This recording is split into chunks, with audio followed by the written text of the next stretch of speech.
It's 6 o'clock, I'm Lee Agnew. The headlines: the policing minister defends Bedfordshire's funding cut, 7 people to stand trial for murder in Watford, and Lewis Hamilton just one victory from his third world title. BBC Three Counties Radio. The Conservative MP for Hemel and Minister for Policing Mike Penning is defending the zero increase in Bedfordshire's police grant. He says the new formula for deciding funding is fair, robust and transparent. But Police and Crime Commissioner for the county, Ollie Martins, is warning the budget risks public safety. Ollie Bayliss has more. Ollie Martins has expressed his disappointment in receiving just 0.9% of the national budget, saying he felt Mike Penning would give them a bigger share. He has warned that from now on, if there's a serious terrorist plot involving Luton, the responsibility is the government's and not that of the ridiculously overstretched and under-resourced Bedfordshire Police. The trial will start today of 7 people charged in connection with the murder of a student from Watford.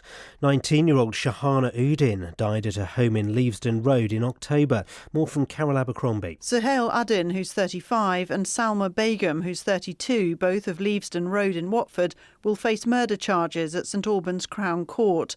They're also accused of allowing the death of a vulnerable adult, along with Layla Begum, who's 25, and 4 others ranging in ages from 22 to 33, Tohel, Juahal, Jewel and Rahena Uddin. They're all pleading not guilty to the charges, including conspiracy to pervert the course of justice.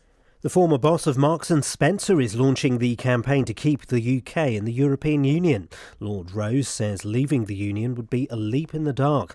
The Conservative MP Damien Green sits on the group's board. It includes students, people from the cultural world, Peter Wall, the former head of the army, a number of business people, because clearly they have a big interest in it, the former head of the TUC, 4 out of a board of 15, 4 of them are politicians, ranging from me as a Conservative to Caroline Lucas from the Greens.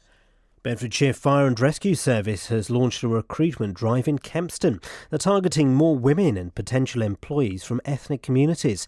Ashton Morris told us why he turned up. I applied for the fire service 3 years ago. I moved to Bedford to range my opportunity to get into the fire service.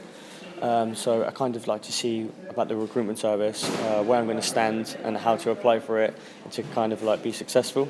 I'm more encouraged now. It inspires me to pursue it even more now, because I've been very thankful to come today, and I've learned so much as well.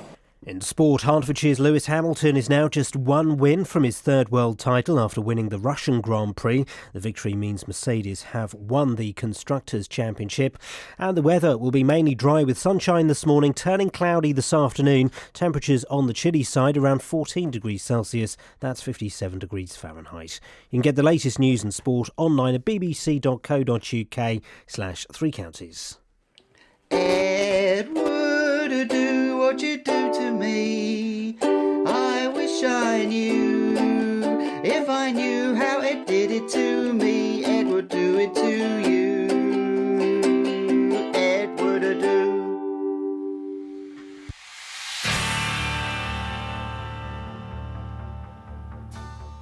It's only the Kinks in the 80s. Standing in the middle of nowhere, wondering how to begin.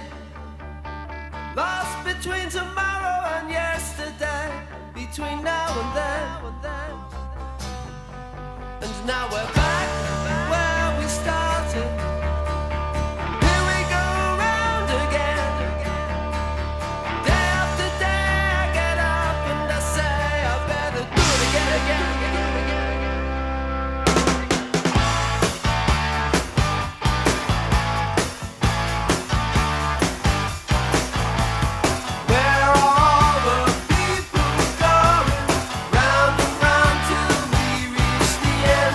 What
wish you were a different guy, different friends and a new set of clothes. You make alterations and affect a new pose, a new house, a new car, a new job, a new nose. But it's superficial and it's only skin deep, because the voices in your head keep you shouting in your sleep. Get back, get back, get back, get back. Back where you started. Here we go round again. Back where you started. Come on, do it again, do it again, do it again. Back where we started. Here we go round again. Day after day I get up and I say, do it again, do it again. Do it again.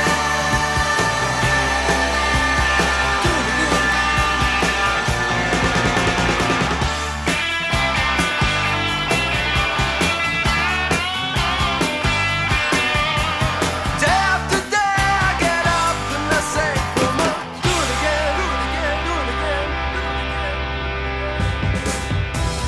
Across beds, hearts and bugs This is Edward Adu. on BBC Three Counties Radio. I do.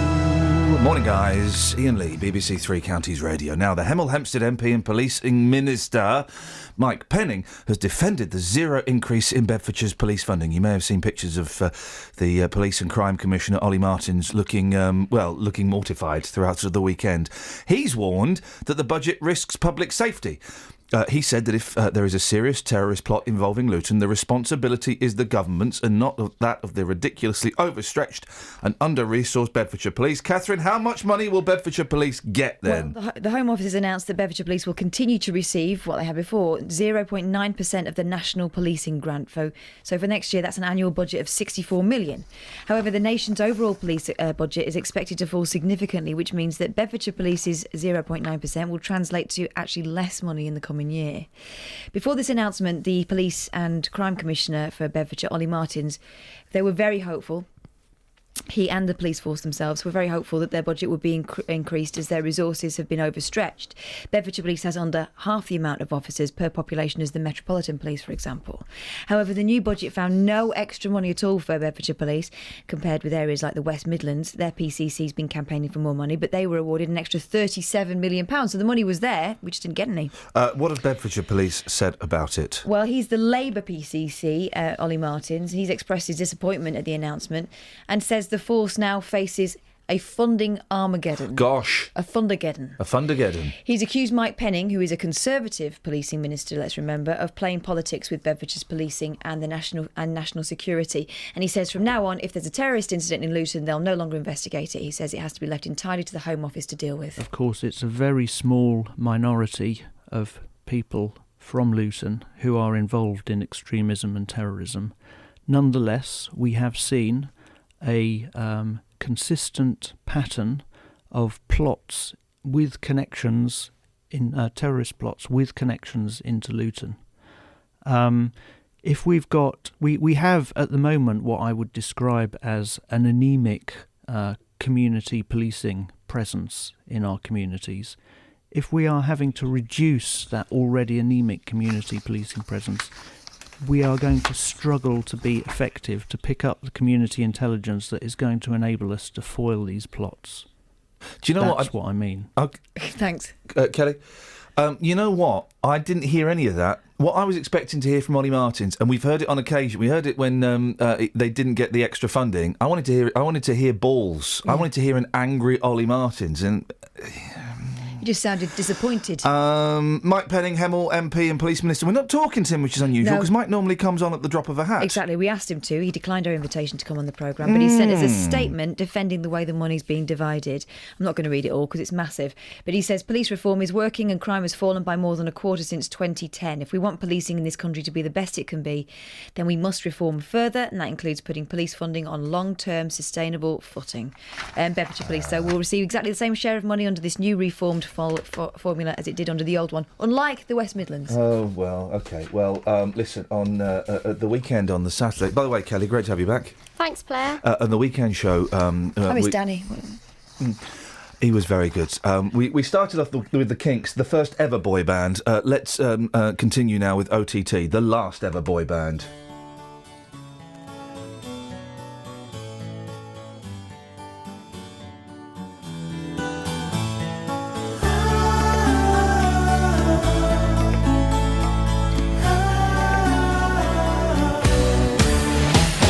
On and on we could go, on and on this way forever.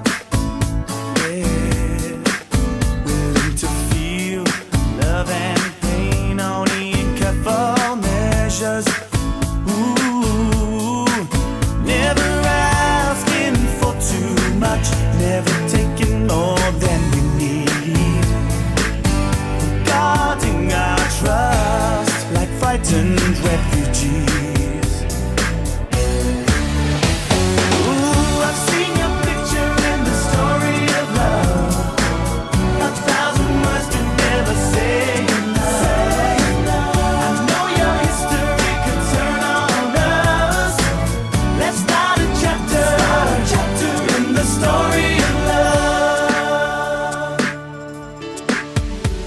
Promises are made and promises are often broken. Ooh, don't let it take away the meaning of these words I've spoken. Oh, wanna make that leap of faith to the arms of eternity. I'll be unafraid, but you've got to be there for me.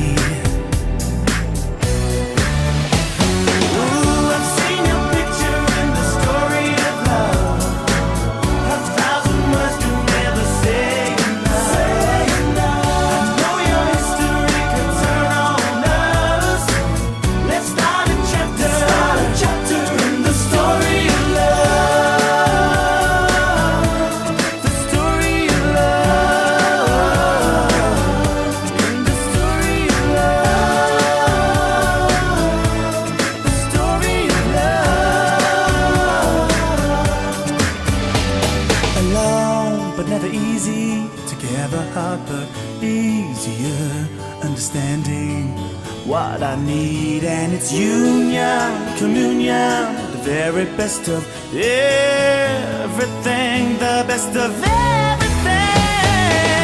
I've seen your picture in the story of love. 1,000 words can never say enough. I know your history can turn on us. Let's start a chapter in the story of love.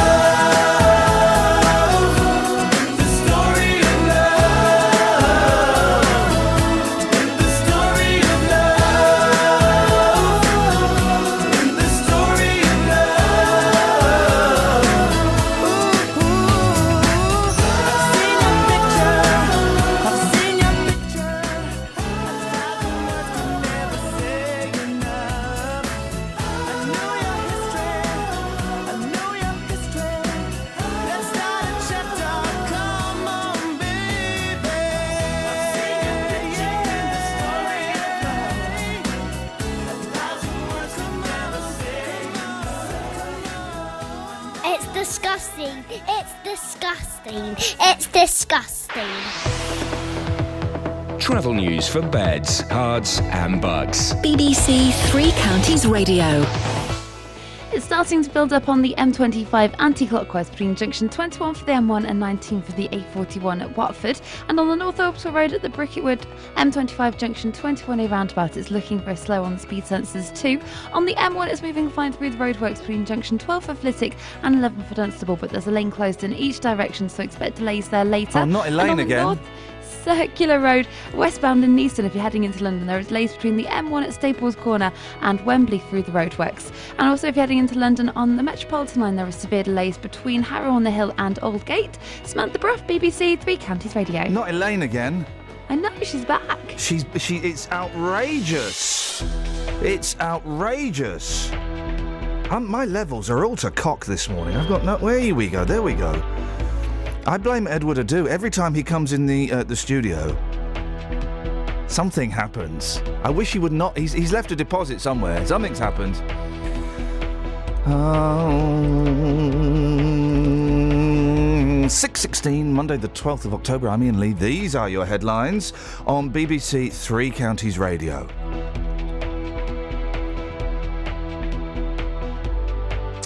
The Conservative MP for Hemel and Minister for Policing, Mike Penning, is defending the zero increase in the budget for Bedfordshire Police. 7 people will go on trial today for the murder of 19-year-old Shahana Uddin in Watford. And Hertfordshire's Lewis Hamilton is a really boring man. Lord Sugar will see you now. Call yourself candidates. It's sink or swim here, and I don't do armbands. 18 candidates, 12 tough weeks. This is going to be the toughest apprentice yet. It's down to business with The Apprentice. Oi, call yourself a voiceover? Sorry, listen, as I said before, when Lord Sugar, I mean, the Amstrad CPC 464 was a terrible computer. It was a terrible computer. The games on it were pony. When he starts plugging me on his 80s video game and hi-fi... when he starts plugging me on his 21st century television programme, then we'll start plugging him on the radio. There we go. It's just a great big onion, and hate and fear are the spices that make you cry. Oh, baby, and the only way to get rid of this great big onion is to plant love seeds until it dies. Hey world, we got a great big job to do. Yeah, we need you, and everybody pull us through. Oh, you know we got to clean up this place and reach for a high. Oh yeah, we do now. We gotta be headstrong about righting the wrong and make a lot more happy songs. Oh, baby, the world is just a great big onion, and I don't care if the face people like to wear. Oh, baby, and the only way to get rid of this great big onion, every single soul's got to do their share. Tell about it, baby. Come on, let's knock on every door. Woo! Tell 'em love is the answer, whether they're rich or poor. Oh yeah, now we don't care what you do, how you look, or your status claim, baby. No, because brothers and sisters, from now on, is gonna be everyone's name.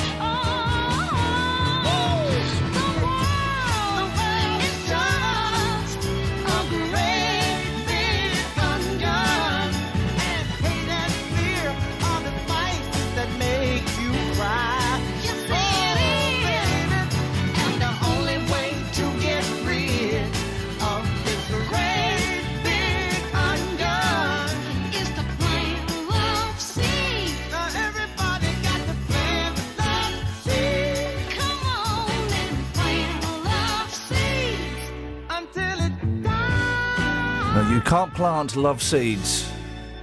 No. Oh, shh. Third harmony. It's just a great big onion.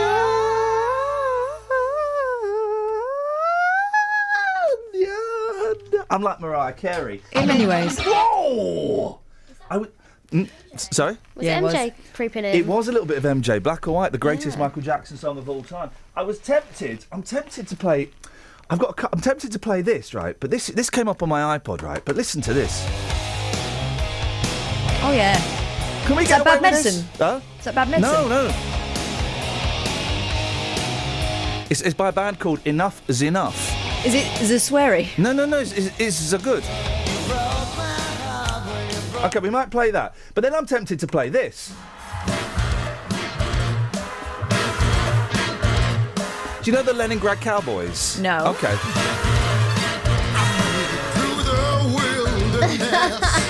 My. They're a It's Russian... like Tom Jones. They're Russian, right? Is this the original? Madonna in the morning. Right. I just want to hear what the chorus is like. Hang on, guys, bear with me. The Leningrad Cowboys, they're a Russian band, right? They've all got massive quips. They made a film called, I can't think what the film was called, but they're like funny. Hang on. Now you made me feel shiny and new, like a virgin. You get it? Touch for the very first time, like a virgin. When you're happy, I forgot how It's like good a male choir backing them up. Let's try this. Well, that's them. Gosh, that's amazing.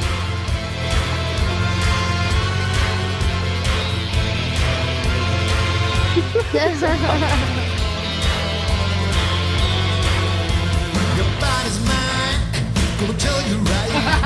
To show your face, Body light. I'm telling you on how I feel. Gonna catch your mind, don't treat the kid. Let's wait for the chorus. So. Oh, they're good, aren't they? They made a film. What? 03459 455 555. What's the Leningrad Cowboys film? Where they go to America to become rock and roll stars, but they've never heard rock and roll, so they read about it on the plane on the way over, and then they it's just this. Here we go, here we go. We'll say the sky's the limit, me it's really true. Being friends, you ain't think nothing. Wait till I get through because I'm bad.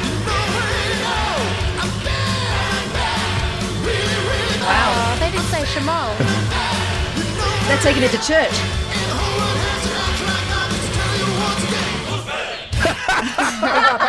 Oh, I love them.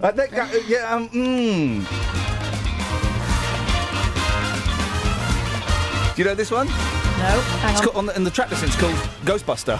No. There's something strange in the neighborhood. Now who you gonna call? Ghostbuster. Oh, it's this is them live in like Red Square, I think, or something. What? Indulge me one more. Hang on a second.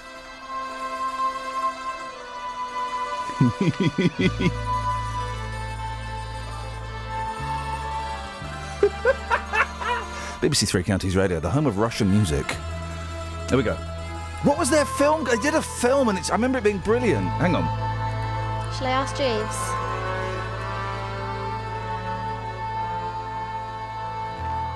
Once upon a time there was a tavern. Hang on. This is going to be amazing. Be with you in a second, Justin. Yeah, no worries, boss. We're just going around the world musically. Well, we've landed in Red Square, so hang on. Think about the great things we would.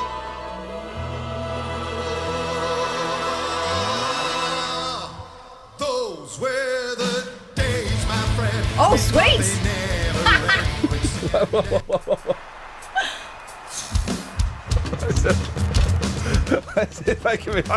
Can we forget the rest of the show? It is just the this. Leningrad Cowboys. They look amazing. Google a picture of them. They've got these big quiffs. They don't care, do they? They literally don't care.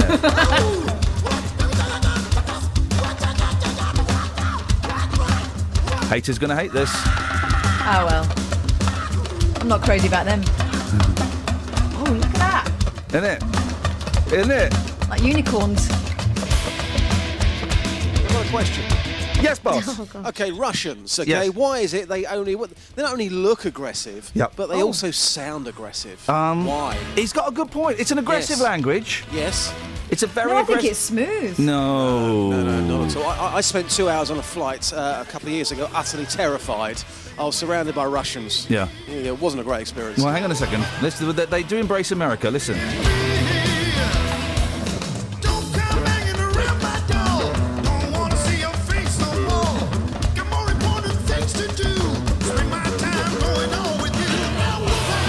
want to know what their film was called?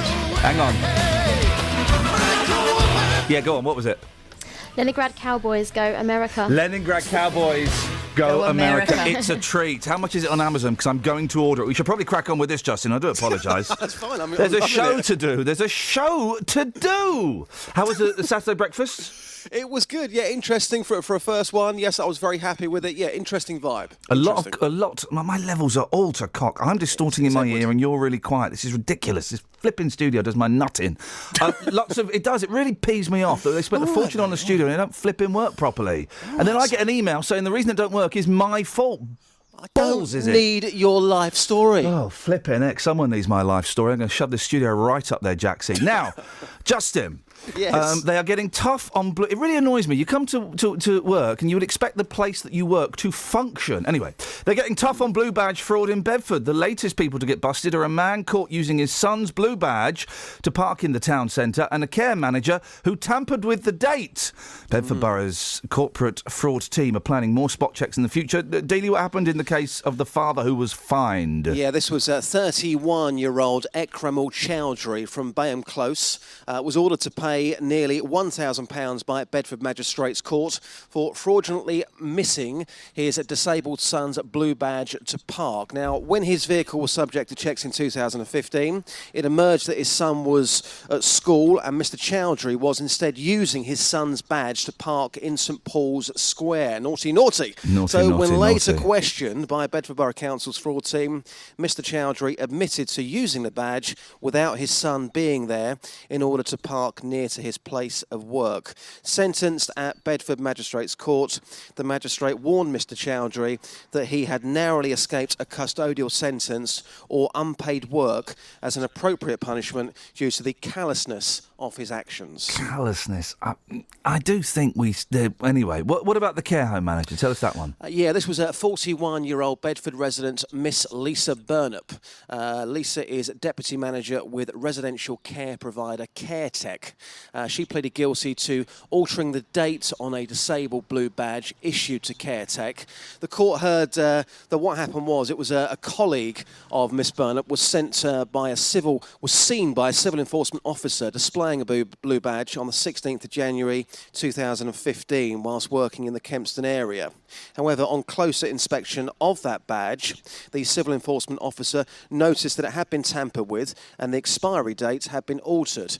So the expiry date of the badge, which was originally the 1st of November 2013, had been altered, so it was then the 1st of November 2015. Now, following Miss Burnup was interviewed about this, she admitted to altering the date on the blue badge as CareTech no longer qualified to have that badge. She was fined as well, this time a total of just over £800. Burnup's colleague, who was caught using the fraudulent badge, is also subject to action by the council and will be appearing in court later this month. What's the council saying, Just? The Mayor of Bedford, Dave Hodgson, he said that he's always particularly sad to hear these stories when disabled badges are issued to organisations such as CareTech when they're abused, given the work they do to help people with disabilities. He says, however, we would expect carers to understand the importance of blue badges being used correctly to help those with genuine needs. So there's clearly clamping down on people. Dealey, how much would you be prepared to pay for a lock of the Princess of Hearts, Princess Diana's, Lady Di's hair? Oh my goodness, that's not for sale, seriously. Yeah. A lock of hair, allegedly from the Princess of Wales, is up for sale online at £800. Sounds like a bargain to me. Well, we've got the technology to reverse engineer her. We could recreate her in a test tube. But why? What do you mean, why, for goodness sakes? But come on, why? For goodness sakes. I've got the hippie shakes. The American seller described the memorabilia on the Amazon website as a few strands of Diana's hair. It's claimed the strands, pictured below, and there is a picture of them, were taken from a book signed by Diana in 1995, 2 years before her death. Although exactly how they came to be there is not explained. Justin? Yes? I think that's a bargain. I don't see any problem with buying that. Could you take that to the streets? Wow. Yeah, no worries. Thank you very much, Moros. Speak to you later. Travel news for beds, cards and bugs. BBC Three Counties Radio. On the M25 anti-clockwise, there are long queues between junction 21 for the M1 and 19 for Watford, because at junction 19 for Watford there's been a 5-vehicle accident which has closed 2 lanes. Also in Bricketwood on the North Orbital Road, it's very slow at the M25 junction 21A roundabout, and in Neaston there are delays on the North Circular Road between the M1 at the Staples Corner flyover towards Wembley. That's through the roadworks, and it's down to 2 lanes each way through Neaston and Wembley now. In High Wycombe there's roadworks on Marlow Hill, so that could cause some delays later on at the junction for Dawes Hill Lane, and there's no reported problems on the trains, but if you're using the London Underground to get into London today, there are severe delays between Harrow on the Hill and Aldgate because of a signal failure, so passengers are advised to use the Jubilee line instead. Samantha Bruff, BBC Three Counties Radio. Across beds, hearts and bugs. This is BBC Three Counties Radio.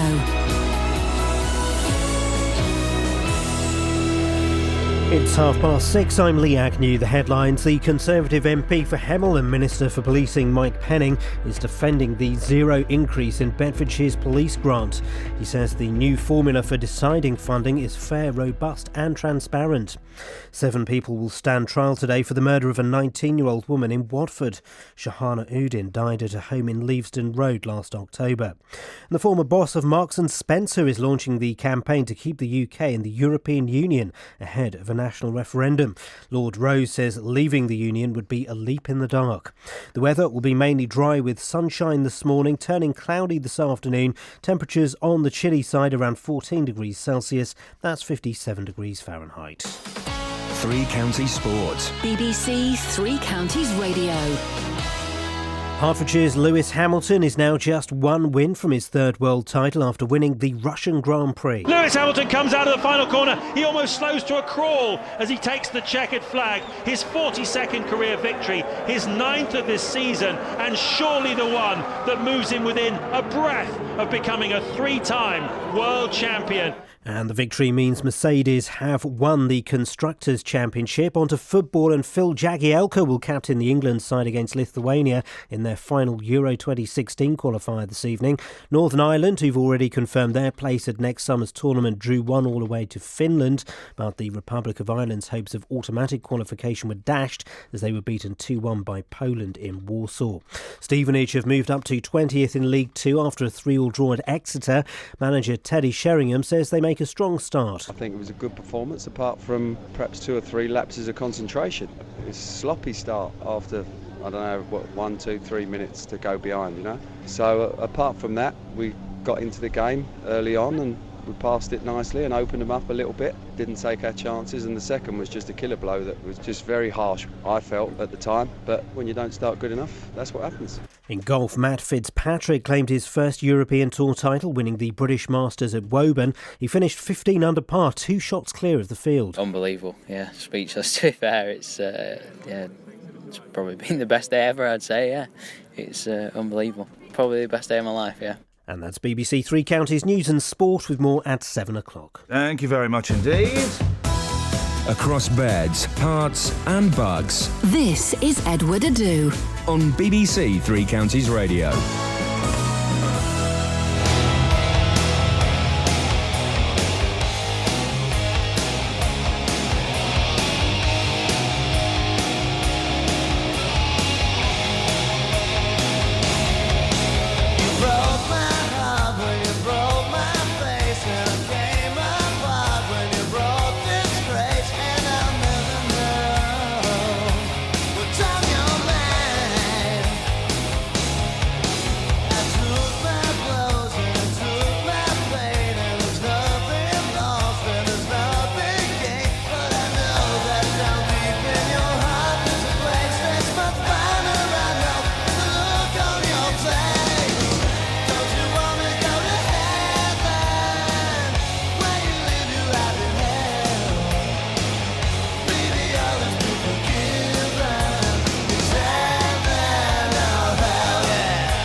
Morning, guys.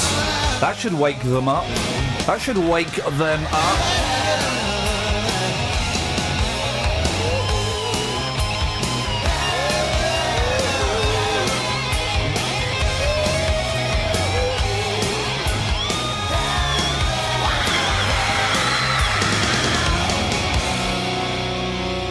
I believe they call that genre rock. I think that's file under rock. £800 for a lock of Lady Diana's hair. What's he put that face for? I think that's Because a I think bargain. you should leave dead people's bits alone. Well, Be flogging them on eBay. Well, no, oh, for goodness sakes! I don't want a part of anybody else as my possession. Well, Do you? yeah. Whose yeah. bits do you want? I did put a bid in on some scans of Davy Jones, an MRI scan. That's not his actual bits, though. Well, his bits weren't up for sale. Had his bits been up for sale, then I would have been totally in there. Clippings? Clippings, not so much. But yeah, I mean, if there was a bit of George Harrison on eBay, I'd put in a cheeky bid. Of course, I'd put in a cheeky bid. There's like a George Harrison. I Bit don't of his know. tash? Well, Mickey Dolenz of the Monkees is selling his stools. Is he? Yeah. Him and his daughter have got a carpentry business. Oh, yeah, they do a very nice job. So they make. You all right, Kelly? Mm-hmm. It's great to have you back. Is it sounding all right out there? Because in my ears, this is sounding awful. It's sounding fine. Last on air comment about that. Okay, fine, fantastic. The levels are all to cock here today. Yeah, but I of course I would. Of course I would pay. Would invest. And £800 sounds like a bargain. What would you do with it? Make another one. I would try and clone it in a test tube in the laboratory that we have. Well, technology is a little bit dated, so it probably would go wrong. She would come out looking like the Fly. I know it's come from her head, but where has it come from? Head. Well, Well, celebrity hairdresser, like many, obviously, They saw a just way keep to it. keep a quick buck. Well, here we Make go. one, This rather. is the ultimate proof as to whether her two sons love her or not. Whether they're just playing lip service to her. Are they going to buy it? Are they going to buy a piece of Mama? Is that, that's... I think they have the ultimate prize, which is memories of Mama and actually having known her. We've all got memories. A spokesman and I walked past her once in High Street, Kensington. Surely they're the biggest part of her, though. Yeah, actually, fair play. She had a puffer jacket on. She was beautiful. And leggings. She's very ski-wear, wasn't she, at one point? A spokesman for the British Monarchist Society said... The sale of modern royal hair makes us feel uneasy, and we are sure Prince William and Harry will be disturbed by the auction too. It is essentially a body part. Well, the listing on Amazon describes the lock of hair as 100% authentic. Well, that's that sorted then. Of course it will, yeah. Because and bills the sale as an opportunity to purchase a piece of authentic Princess Diana memorabilia. I wonder what she'd think of all this. She'd want the money to go to charity. Of course she would. Of course she would. She was into all of that nonsense, wasn't she? What you got in the papes? Another national treasure. Yep. Perhaps at the other end of the spectrum. Anne Robinson. Oh, yeah. TV's Queen of Mean, Anne Robinson, blasted top firms for making her job too easy as she quit Watchdog after 15 years. Well, no. She didn't quit it after 15 years. She was fired. She had a break for like 4 years when Campbell did it. So that's nonsense to say she did it for 15 years. That's a lie. Right, Hannah Hope, Deputy 3am editor, put your finger out. Come on, get your facts right. The 71-year-old acid-tongue consumer champion who left as host of the BBC One show last month said she was tired of biting the heads off junior pushovers sent by firms to represent them. Twice divorced Anne, irrelevant, worth an estimated 50 million. It would explain... I would suggest that is relevant. Why? It explains the snarkiness and the bitterness. Also explains the divorces. Almost every week a company would send someone to defend whatever they've been doing or accused of. Usually they send a youngster and I ask them, are you nervous? Are you all right on TV? They say, oh, I've done a media course. And I say, you're going to be toast in half a minute, right? Why media courses are making people stupid. Why is she explaining the concept of Watchdog to us? We know how Watchdog works. She's just slamming the fact that these people are being so-called trained when actually they're being trained to be lambs to the slaughter, because you can tell when they're using the techniques. We're talking today about the Blue Badges. Yeah. And we're echoing then. Now we're echoing. Is that you out there that's echoing? Is there any way you can get rid of that? I don't know. Okay. Close my trade on. There we go. The front page of The Sun. Now, you're going home in a faking ambulance. What? You're going home in a faking ambulance. The Sun wrote that, did they? Cop fan acts disabled to see game. A super fit for... Well, you say you say... I kind of go, and I don't... This isn't a front page story. A super fit football supporter pretended to be wheelchair bound to get a front row spot for Liverpool's sellout clash with Everton. Cop fan Jake Danner, 23, who does triathlons, had got hold of a disabled ticket. A charity said it was shocking. What, so he sat in a wheelchair the whole way through? Yeah. I don't think it's necessarily that... I don't think it's that bad. I think it's a bit low. Why? Well, because there are people with genuine disabilities who would have liked to have that seat, and there's him pretending just for the sake of... I mean, God, and it's football. It's not even like he's going to go and see Aha or something. When we went to New York, right, with my mum, she's in a wheelchair, we got to the front of all of the queues. Yeah, but she's actually in a wheelchair. There are very few perks that come with that. Exactly. We got to the front of the queue at New York, the immigration. Boy, you queue there, that's 5 hours straight away. Empire State Building, we saw the queue, we turned to leave, a man said, "Hey, guys, come on, you go on the disabled lift." No, the handicap lift, that was it. You go in the handicap lift. And kind of part of me thinks, hire a wheelchair when you're in New York. Do you know, I kind of think that, save a bit of time and money, hire a wheelchair.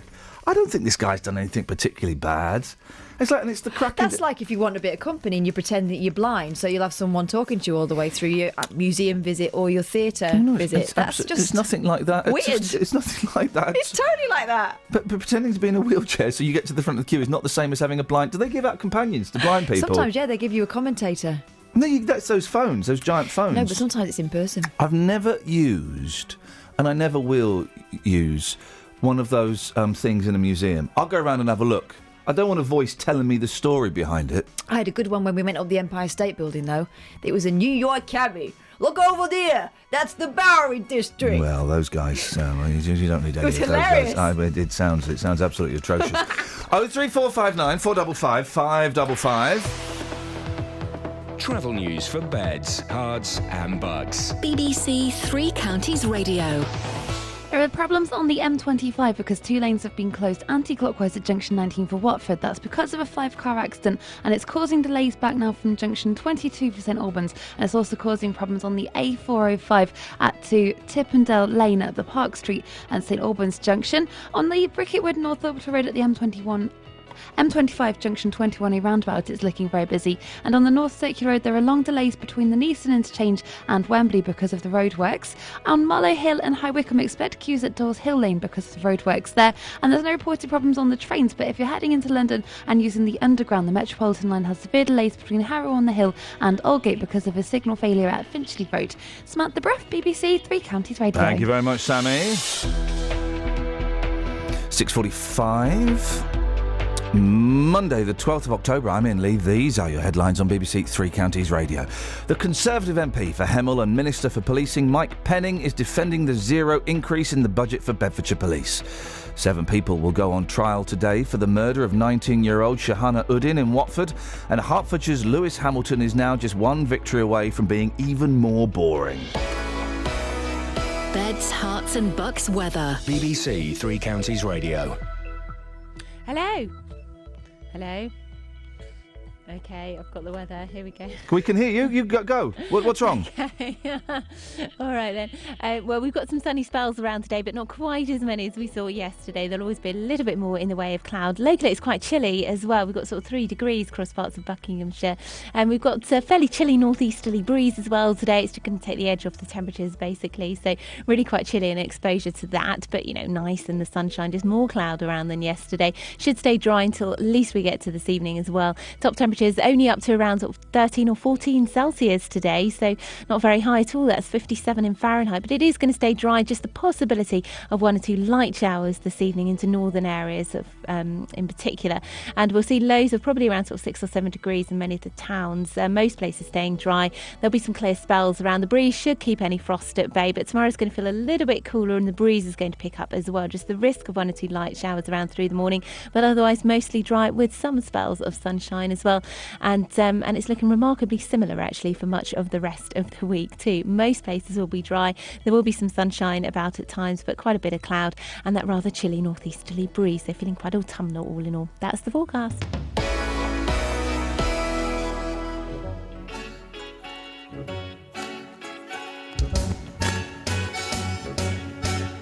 Imagine me and you, I do. I think about you day and night. It's only right to so think about the girl you love and hope your lives so happy together. If I should call you up in just a time and you say you belong to me, and use my mind, imagine how the world would be so very fine, so happy together.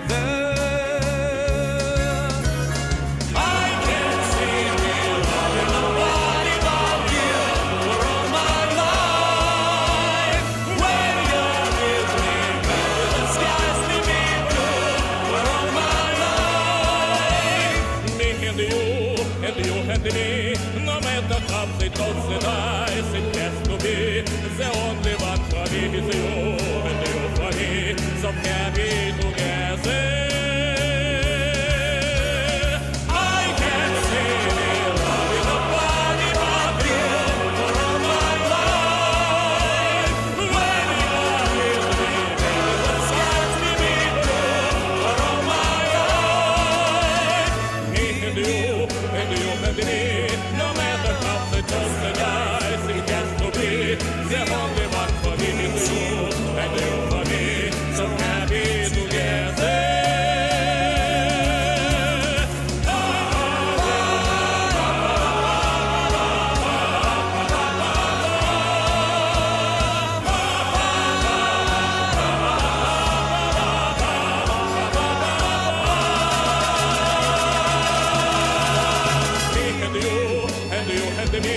No matter how they toss the dice, it has to be the only one for me is you, and you for me, so happy together, so happy together, so happy together, so happy together, so happy together, happy together.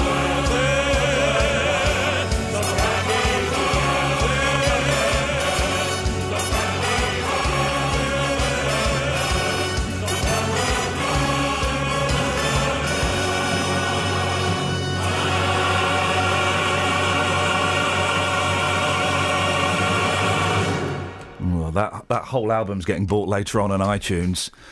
Can't wait to hear their version of California Girls, which is on there. Flippin' heck. That was good. Morning, Matt. Morning. Would you like to buy a lock of Lady Diana's luscious blonde hair? I've got some myself already, mate. Have you? Yeah. Hey, fantastic. Where'd you get that I've from? I've got loads of celebrities and royals' hair. I pick it up all over the place. Any for sale? Yeah, what are you after? He's opening his coat. You got any McCartney? Yeah, I can sort that out for you. How much for a few strands of McCartney? Oh, McCartney, he's got to be worth a few quid, isn't he? Yeah, what vintage you got though? £3 quid, mate. Is it the £3 Is it the new look McCartney that's gone slightly red because he's dyeing it, or is it old style mop top? Whatever you want, Kelly. It's Catherine, but never. It doesn't matter. Right, Steve. Sorry. No. Okay, what about a bit of Elvis? Bit of Elvis. Yeah, can sort that out for you. How much for Elvis? Where you getting greasy? Where you getting all this hair from, Matt? I'll get it. I'll pick it up. It's all over the place. You just need to know how to look for it, mate. You'll find it in books. I'll find it in car boot sales, burger bars. It's everywhere. Matt, well, listen. Thank you very much indeed. Burger bars. Sounds like Matt's on to a nice little winner there, doesn't it? With his locks of hair. Beautiful locks of hair. Beautiful locks of hair. Here's the thing. Listen to this. Someone has done one of those silly things where they've added good korma. Curry-loving Brits spend on average £340 a year each on takeaways, 3 times a month, at £9.41 a time. Where are you going to get? They don't deliver for less than a tenner. Where are you going to get? Where are you going to get a takeaway for £9.41? It's making me hungry. This. My wife got a curry on a Friday night, right? And I was in bed. I was absolutely shattered. And we had to do the show here. Then I had to do 2 shows in Birmingham. She said, "I'll leave it in the fridge for you. You can have it tomorrow if you want." The leftovers are beautiful. She said for breakfast, and I said, "Well, I won't have it for breakfast." So I saw it in the morning. It was all there, loads of it. Pucker. Came here, did the rabbit hole, drove to Birmingham, did 2 shows, drove back from Birmingham, got home at 2 o'clock in the morning. All the way on the journey home, I'm thinking, curry. I won't stop on the way home because there's curry. I'm going to whack that in the micro. Beautiful. I got home. It had all gone. There was just some soggy Bombay aloo. That's all there was left. It had all gone. She'd eaten it. said, what are you doing with it? She said, I got hungry. I said, I was expecting that. That was my supper. I was going to have that as my supper. I couldn't believe it. It's outrageous. It was outrageous. Where can you get a takeaway for £9.41? I want to. I want to go and have some of that. What you got in the papers? This. Giving someone a hug or receiving a random act of kindness from a stranger are among the little things that really make us happy. Makes me want to puke. Psychologists found that 9 out of 10 of us say it only takes a small thing, such as a clinch. Clinch sounds like a big thing. Or hearing a favourite song on the radio to improve a bad day. According to their research, many people feel most miserable at 11:17 a.m. That's a bit rude to Jonathan Vernon-Smith. On a Monday. It's the consumer hour. It's the best bit of the show, that bit. And happiest later that afternoon at around 2:35 for Nick Coffer. However, That makes sense. Yeah, I can buy that. However, a spontaneous hug made at least 40% of those polled. Gosh, they got polled as well. There we go. Feel good at any time, which was just ahead of receiving a compliment for a stranger. Well, it depends on the compliment, doesn't it? If it's a rude one, then it's not nice. Top of the 10 little things that make our day was doing a good deed for someone, voted by 40% of people surveyed, followed by a random act of kindness from a stranger. Oh, get stuffed. All this good deeds and random acts of kindness, it gets right on my wick. Morning, Harley. Hello. How you doing? You all right? It's my dad's birthday. Hang on a second. Let's focus in on this. What's your dad's name? Dave. Dave? Yeah. And how old is... Birthday, Dave. How old is your dad? 50. 50? Happy birthday, Dave. Hey. Well, would you like... I tell you what, we don't normally do this, Harley, but I like this, the cut of your jib. What are you, 16, 17? No, 5. Are you really 5? Or are you a grown-up pretending to be 5? I am a 5. You're a 5. She's a 5. I'm looking at Kelly. Kelly's not moved. Okay, no, it's not you on the phone, Kelly. All right, Harley. Well, do you want to sing Happy Birthday to Birth Dave? Happy birthday to you. Happy birthday to you. Happy birthday, dear Daddy. Happy birthday to you. There we go. We're going to have that. Now, listen, Harley, I have to ask you a question. Do you watch the CBeebies? Yeah. Okay. Do you know who Andy is? Yeah. He's the terrifying-looking one. He's half giant. I'm not sure if his mum or his dad is a giant, but he's got giant genes.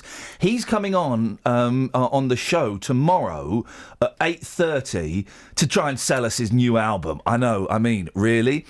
Have you got what we want to do? And this is open to all of you boys and girls, ladles and jelly spoons. If you've got a question, if you're a young person or a really old person that's got a question for Andy, you can either phone up today and record and send it to us, or you can record it and email it to us. Have you got any questions, Harley, that you would like to ask Andy? What would you like to ask him? Yes. Go on, what would you like to ask? Go. How tall are you? Excellent. It's an excellent question. Is there a follow-up to that? It sounded like there was going to be a follow-up. Or is that just it? Just it. Beautiful. Harley, that's going to get played tomorrow at about 8:30 to Andy, okay? What about my happy birthday song? Sorry? Oh, she's got a request. What about the happy birthday song? Which happy birthday song? Any. Oh, you want a request? All right, go on then. What song would your dad like? Happy birthday. No. Oh, yes. Yes. Yeah. I went to the zoo. I saw a big fat monkey, and you smell like a poo. 80. You want? He's going to be 80. Harley, I've got the perfect song. Any song from the 80s. Well, this song is almost from the 80s. It's the one before, but... Dangling from a tree. Every time you pass me by, you'd take a bite of me. I wish I was a bluebird. I'd never fly away. Sit up on your shoulder, baby, and sing to you all day. Come on home. Cindy, Cindy. Come on home. Cindy, Cindy. Come on home. Cindy, Cindy. Come on home with me. I wrote it in a letter, carved it on a tree. I told it to a honeycomb.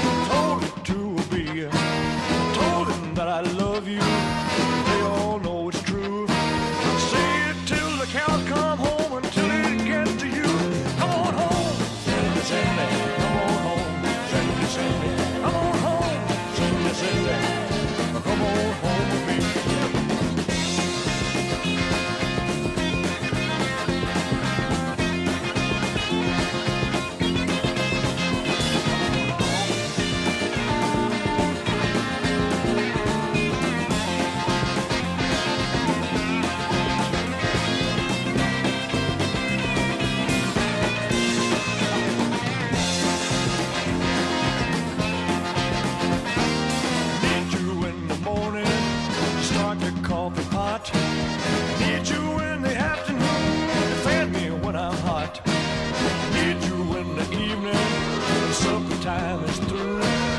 What I'm really trying to say is I can't get enough of you. Come on home, Sandy, Sandy. Come on home, Sandy, Sandy. Come on home, Sandy, Sandy. Come on home with me. If I were a musician, I'd harp on just one thing. You should never play my heart the way you pluck a string. If only you would love me, sincerely tell me so. I'd beat the drums about the baby to let the whole world know. Come on home, Sandy, Sandy. Come on home, Sandy, Sandy. Come on home, Sandy, Sandy. Come on home with me. Come on home, Sandy, Sandy. Come on home, Sandy, Sandy. Come on home, Sandy, Sandy. Come on home with me. Travel news for beds, cards, and bugs. BBC Three Counties Radio. On the M25 anti-clockwise, there's been an accident at junction 19 for Watford, so it's closed 2 lanes there, and that's causing delays from junction 22 for St Albans, but it's also affecting the A405 to Tippendale Lane from Park Street. On the M25 anti-clockwise at junction 16 for the M40 to 15 for the M4 at the Thorney interchange, it's also looking slow. And on the M1, it's very busy southbound between the M1 junction 10 for Luton Airport and junction 9 for the A5 at Redbourne. It's also looking quite busy on the A5 approaching Luton Road from Lynch Hill. And on the A41 at the High Street in Waddesdon, there's temporary traffic lights which could cause delays at the junction for Baker Street. Samantha Bruff, BBC Three Counties Radio. Thank you, Sammy. So,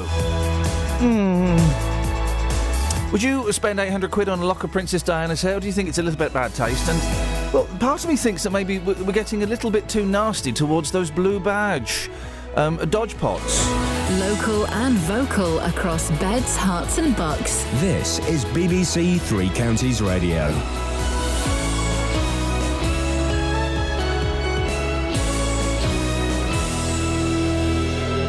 It's 7 o'clock. I'm Lee Agnew. The headlines. The policing minister defends Bedfordshire's funding cut. 7 people to stand trial for the murder of a teenager in Watford. And Lewis Hamilton just one victory from his third world title. BBC Three Counties Radio. The Conservative MP for Hemel and Minister for Policing Mike Penning is defending the zero increase in Bedfordshire's police grant. He says the new formula for deciding funding is fair, robust and transparent. Bedfordshire's Police and Crime Commissioner Ollie Martins says he thought a meeting with Mike Penning had been positive. He left me with the impression that his expectation was that the formula would help Bedfordshire, and that's not going to happen. The formula keeps us exactly with exactly the same share of the national cake. That is a cake that the Chancellor has said will be reducing by between 25 and 40% in his spending review. A trial will start today of 7 people charged in connection with the murder of a student from Watford. 19-year-old Shahana Udin died at a home in Leavesden Road last October. More from Carol Abercrombie. Suhail Adin, who's 35, and Salma Begum, who's 32, both of Leavesden Road in Watford, will face murder charges at St Albans Crown Court. They're also accused of allowing the death of a vulnerable adult, along with Layla Begum, who's 25, and 4 others ranging in ages from 22 to 33, Tohel, Juahal, Jewel and Rahena Udin. They're all pleading not guilty to the charges, including conspiracy to pervert the course of justice. The campaign for Britain to stay in the European Union is being launched this morning. Britain Stronger in Europe warns that leaving the EU would be a leap in the dark. But the UKIP MP Douglas Carswell says the In campaign doesn't represent ordinary people. Of course, the In campaign is going to look from the outset as if it's a little bit more uniform. That's because it is. It's a product of lobbyists and corporatist boardrooms. It's therefore going to have a slightly slick feel to it. But, I think the strength of the Out campaign is that it's authentic. From today, pensioners and those about to reach pension age can increase their state pension by up to £25 per week by paying in thousands of pounds extra as a lump sum. The top-up scheme's being made available because of changes that come into force next spring. These pensioners aren't sure about it. I wouldn't have the capital to pay the government that amount of money just to, pay me £25 a week extra for the future. It's a gamble, isn't it? How long are you likely to live? Yeah, I suppose that's a judgment you make. If you think you're going to live to 100, you might want to do it. In sport, Hertfordshire's Lewis Hamilton is now just one win from his third world title after winning the Russian Grand Prix. The victory means Mercedes have won the Constructors' Championship, and the weather will be mainly dry with sunshine this morning, turning cloudy this afternoon. Temperatures on the chilly side around 14 degrees Celsius, 57 degrees Fahrenheit. You can get the latest news and sport online at bbc.co.uk/Three Counties.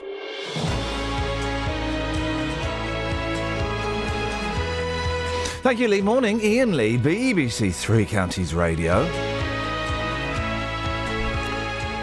So, would you spend 800 quid on a lock of Princess Diana's hair? I kind of think, it's a bargain, isn't it? Don't you think? And all these people, the front page of The Sun, some guy pretended to be in a wheelchair to get a better seat to a football match, and they're kind of cracking down on the fraudulent use of the blue badge scheme. In the great scheme of things,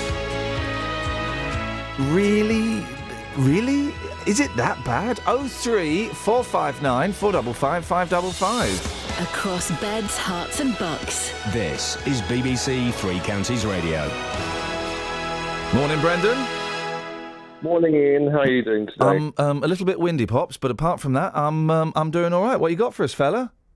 I've got some bad news. It's not your sound cube, is it? Your cube. What is it? Your grease cube? Your ice cube? No. What was it called? No, this is completely different. Well, what was the cube called? Juice cube. Juice cube. That's it. So it's not anything to do with your juice cube. It didn't get confiscated at Luton Airport. It didn't even go. Because I managed to charge up one phone and both phones and use one in the day I went, and then took the one that I'm on with me to Spain. So hang on, you took two phones with you on holiday because I took one with me and my tablet. I thought the tablet wasn't going to last the day if I was using it on the day I went. So hang on a second. How long were you away for? 10 days. And did you charge your tablet and your phone at any point in those 10 days? Yes, every night. Well, that's I'm glad to hear. The other thing is, yes, when we were last Monday, yes, a week ago, we were out there, yeah, and we went to collect another member of our family, yeah, from the airport, okay, Alicante, yeah, and apparently we were followed. We were told by one or two people in Spain. That we were followed, yeah, right? Because of the juice cube. By a white car, and they were actually suspicious. These people were suspicious. They followed us right onto Iain. Right, hang on a minute. Who? First of all, who told you that you had been followed? I'm not allowed to say because we are. This is quite a extensive thing. We had two people. We had certainly people across from us on the building in front of us tell us that we've been followed. And who was in the white car following you? We do not know. Some thieves. And did they steal anything? Luckily not. So they inept thieves. Yeah. Yeah, well, that's something. Flipping heck. Well, you live an exciting, dare I say it, paranoid life. No, it's not that. It's just the thing is over there. We have a system out in Spain. Yes. Now, whatever happens, if we're followed or anything, we have to report it. Okay, and you reported it? No. Oh, I thought you had to report it. The person that saw it reported it, and then they followed us up our stairs. The people in the white car did? Yes.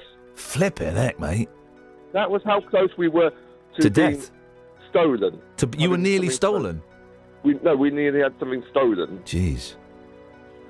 That's how close we were. That's very close, as you say. Literally a door's breath. A door's breath away from being stolen. Having something stolen. The Brendan story. Is that what you called in for? That was the thing that I was saying to you that happened. I was wanting to make sure people were aware at Luton when they go to Alicante... Well, hang on. You can't... Brendan, you can't scare people by saying that people at Luton may be followed if they go to Alicante. You can say that, you know, there might be people following you around Alicante. No, there may be some thieves watching out for cars, hire cars coming out of Alicante. Yeah. Wasn't Alicante the lead singer of UB40? Oh, no, that was Ali Campbell. That was, yes. No, he was the guy that worked for Tony Blair and was an alcoholic. I'm so confused with all these Campbells.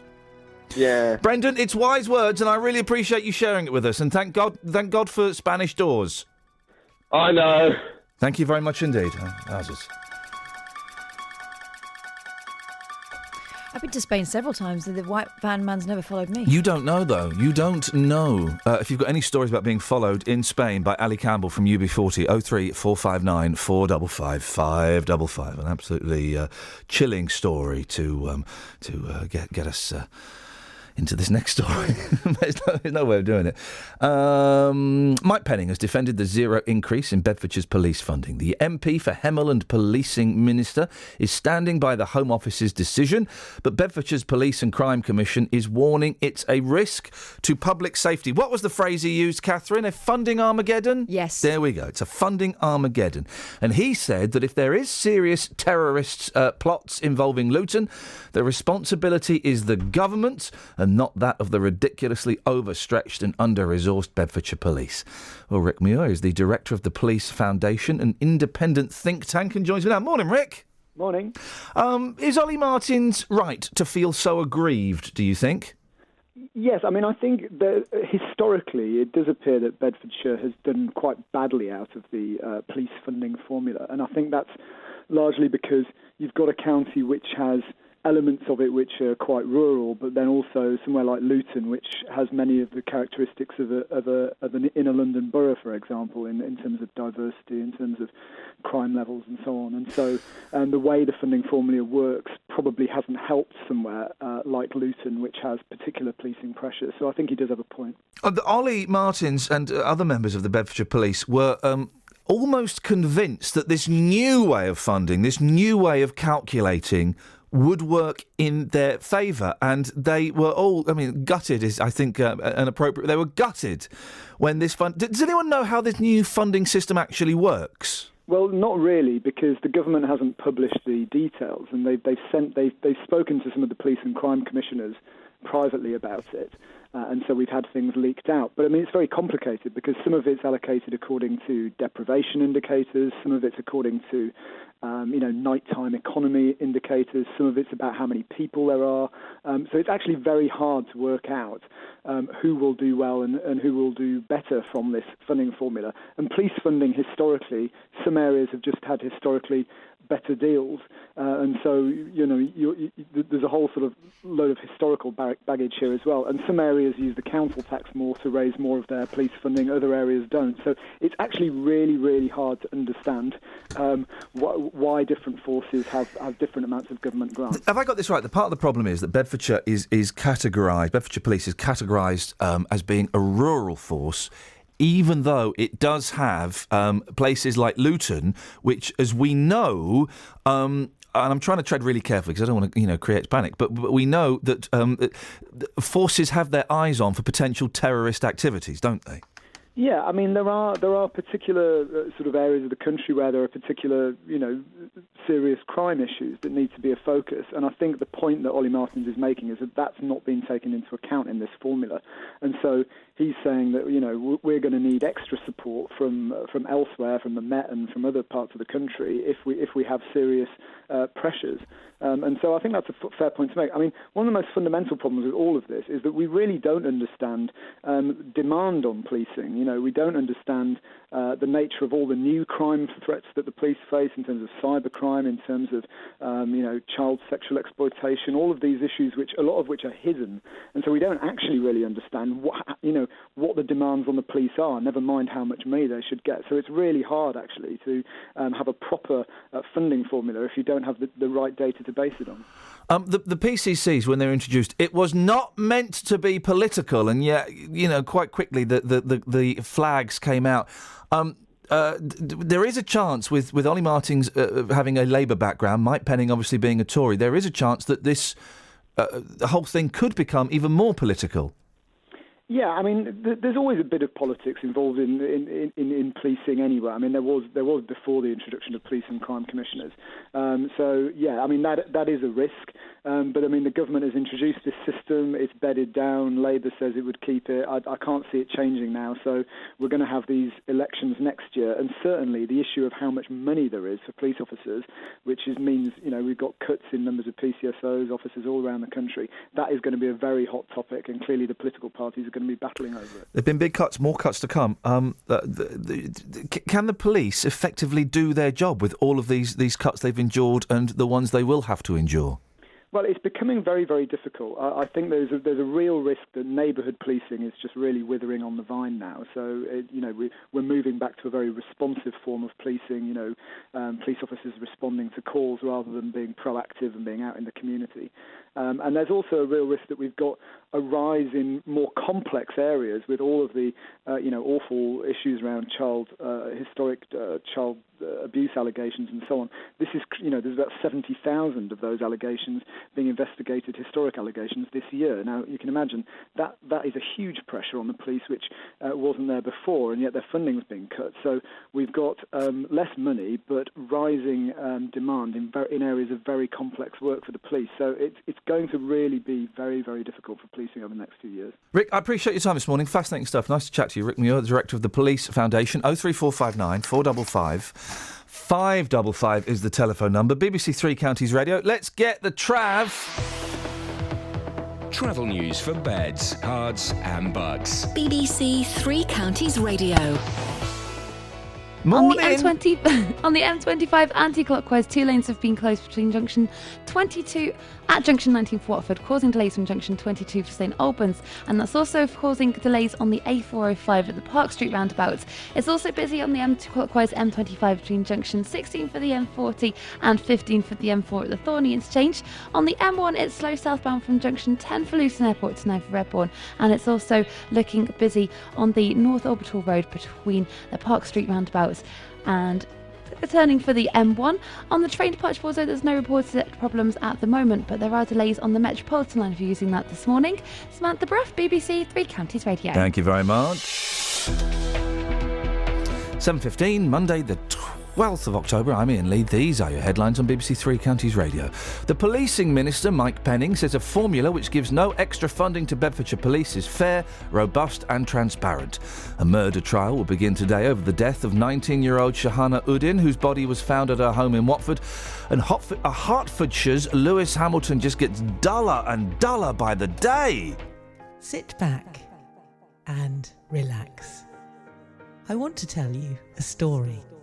This Friday, our short story season launches here on BBC Three Counties Radio. The sunlight suddenly shone too brightly. A season dedicated to great stories written by you. Veins rippled innocently on the turquoise floor of the pool. And brought to life by us. And the sultry afternoon air suffocated us in its heavy blanket. Short story season starts this Friday with Nick Coffer here on BBC Three Counties Radio. This is Iain Lee on BBC Three Counties Radio.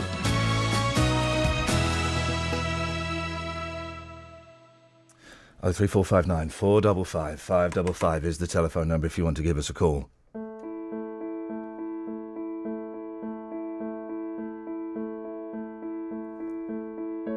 As the sunlight dappled through the trees below, my heart ached for the love which I would never touch again. The fish in the meadow were swimming happily along, and all I could think of was her hair. Just doing a short story, hang on. By the time the clock struck 6, she would be in Brighton, and I would never see her again. Still, I always had the sandwich. I'd always have the sandwich.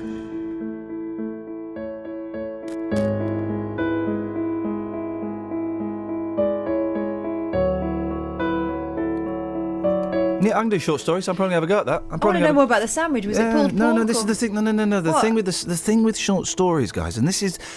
I'm genuinely a big fan of short stories, right?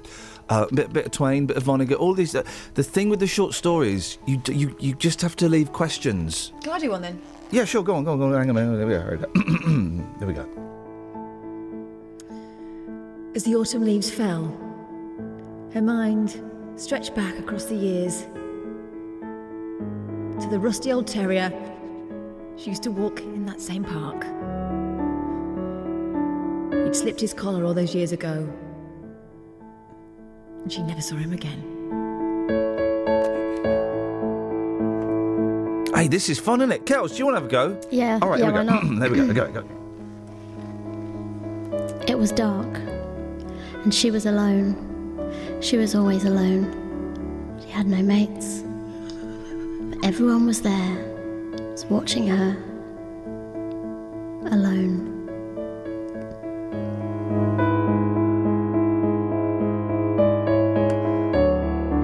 I'm in. I want to do. When's Nick doing short stories? I'm in. I want to enter. Never enough. No, and the thing is, what I'm going to do. You're buzzing, by the way. Yeah. What I'm going to do. Buzzing.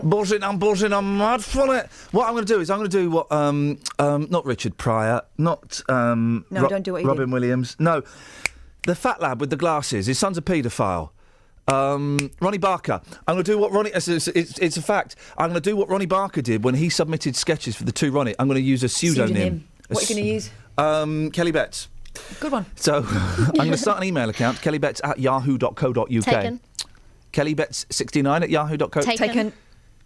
Kellybetts69@gmail.com. Taken. Kellybetts69 All the Hotmail. 69s are taken. Okay, right. Well, I'm going to come up with I'm going to enter a short story because it's got to have an air of mystery. They can be They can also be meaningless. We heard there. Yeah, exactly. I'd say, if anything, I would say Kelly's had too much meaning. Well, she was alone, but she was with people. Yeah, I've got a joke. Gosh. Aye. You're too tall to tell a short story. Why? Because you're too tall. Well, I'll take you to court. Tallest. Take you to court for that, mate. Would you say that to a black man? Oh, no, only if he was tall. Okay, no, fair play. Okay, fair play. All right, yeah, no, that's good, that. 03459 455 555 is the telephone number if you want to give us a call. Bedford Borough Council are clamping down on disabled blue badge fraud. A man has been fined for using his son's blue badge to park in St Paul's Square, and a care manager has also been fined for tampering with the date on the blue badge. The council says their corporate fraud team will continue working with officers to do more spot checks. Well, Councillor Michael Headley is the portfolio holder for finance at Bedford Borough Council. Morning, Michael. Why the clampdown? Good morning. Well, it's very important. We won't tolerate fraud. The council will not tolerate fraud, as I'm sure you'd expect. And particularly in these cases, it's not just the taxpayer that's losing out. It's also those disabled people who need the badges who are losing the facility because of the people who are abusing it. Well, they're losing the parking spaces. They're not losing the badges, are they? No, they're losing the parking spaces, exactly. They're being taken up, in these cases, by people who are fraudulently using them. But you go back, so it's to save money, is it? No. It's not to save money. It's to make sure the facility is there for those people that need the facility. But you mentioned the parking space, but before that you also mentioned it's because it's wasting taxpayers' money. Well, yes, because clearly what happens is we will not tolerate fraud. Most taxpayers are honest and do the correct thing, and there's a minority there's a cheating, and we will not tolerate that. And I'm sure most taxpayers would expect us to take that. So you're trying to save the taxpayer money. Well, in some cases that will be the case, but clearly the whole point is people should not be cheating the system. Because how much does it take? How much does it cost to take someone to court? Well, if you win, clearly the costs can be awarded against the person. In the case that you quote there, the person was total cost the person had to pay was £1,000, right. And that included costs and victim surcharge and other court costs. In that case. Are there not more important things you should be doing? Well, there are lots of things we do, and this is one of them. In fact, I think your listeners will agree that tackling fraud is a very important point. They wouldn't expect the council to let people get away with committing fraud. But it's just in the great scheme of things, though. I mean, so someone gets to park a little bit closer to Tesco, or they get to park in the council car park for free. I mean, I just worry that it kind of makes you, and I've not really thought this through properly. I'm just kind of thinking out loud, and I'm sure you'll indulge me in this, Michael. It just feels like it's a good thing to come out and say, "Hey, we're stopping blue badge fraud." But I mean, is really anyone really that bothered about it? I think people are, and they certainly should be. Why should they be? Tell me why they should be, Michael. Well, I think one of our primary motivations is that the facilities the council provides, taxpayer-funded facilities like car parks, should be available for, particularly the disabled bays we're talking about, should be available for those people who need them. But they are, aren't they? I mean, there are loads of disabled bays in public car parks, aren't there? It's very, very rarely, if at all, that people are struggling to find a disabled parking bay. Well, there are certainly some cases where some areas that can get very, very, very busy. I think that's not always the case. That there's I mean, you could if you wanted to help disabled people. The bay nearest a particular shop you want to go to, maybe one that's being abused. Yeah, it's language like that, abused. That I just kind of think it's really. I don't know. It just. Isn't it? Well, yeah, but I mean, it's not massive. You know, it's not costing millions. Well, I think they are going to stand up for themselves. I don't think the taxpayer would expect us to tolerate any level of. It must be costing you money to chase these people. Yes, I mean clearly there are people involved in enforcing this. So this will be the. What's the cost? What's the cost? What's the cost to Bedford Borough Council for chasing these people? Well, there's two things here. One is the cost of enforcing it, and a lot of that is done by the traffic enforcement people who are out there anyway. Right. You're the portfolio holder for finance. So what's the cost? What's the cost to chase someone, find someone, catch them at it, and prosecute them? What's the cost? Well, as I say, I think if we're successful in a prosecution, the cost can be awarded to the person involved. I mean, it's a case of just collecting the evidence and taking them to court. It's not a huge court case that you might see on some of the television programmes. It's a fairly straightforward. How do you catch these fraudsters? Well, there's traffic enforcement people, as we've talked about, will go around and inspect the badges as they're doing their everyday job. And then occasionally we have a very proactive approach where we go on a particular day and just go out and focus on checking blue badges. And it was the last one of those that 162 badges were checked. And out of those, 4 had parking fines given to them, 5 had their badges seized, 2 had cautions, and 1 was prosecuted. What were the cautions for?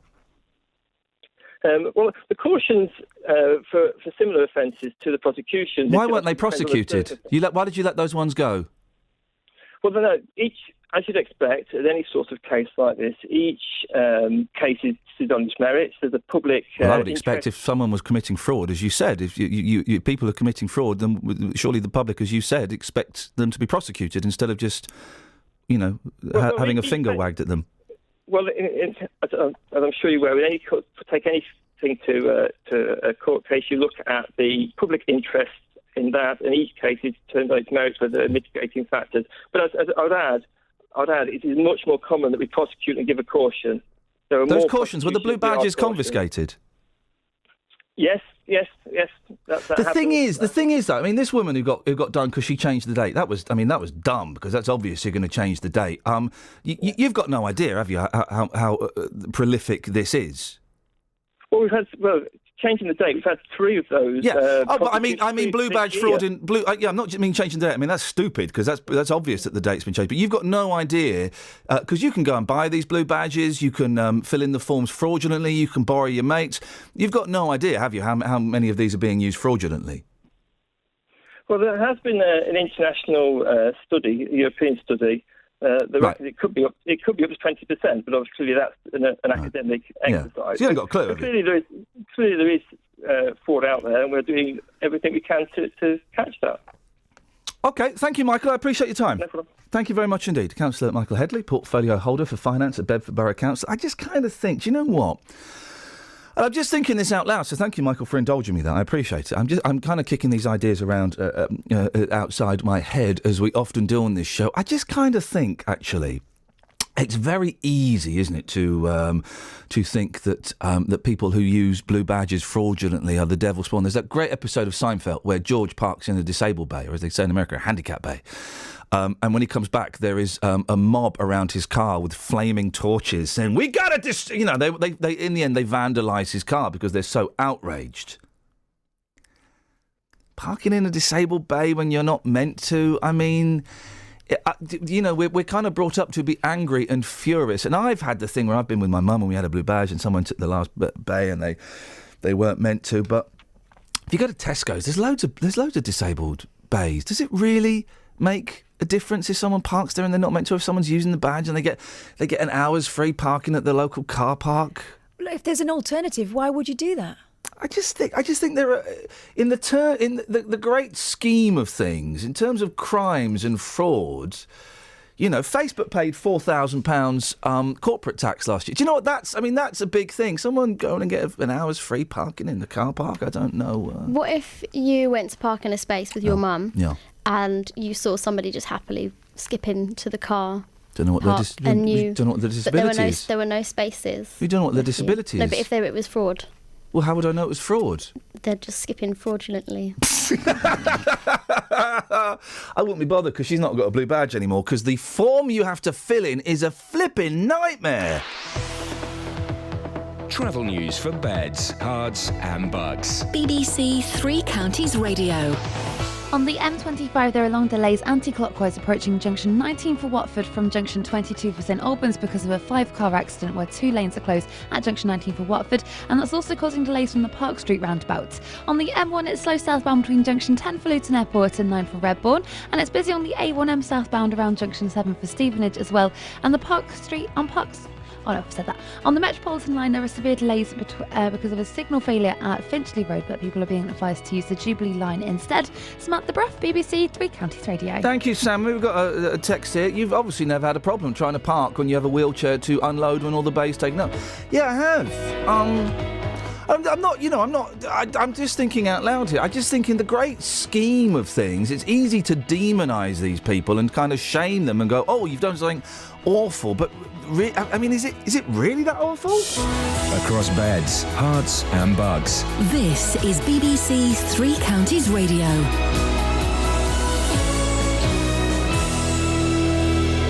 It's 7:30. I'm Lee Agnew. The headlines. The Conservative MP for Hemel and Minister for Policing Mike Penning is defending the zero increase in Bedfordshire's police grant.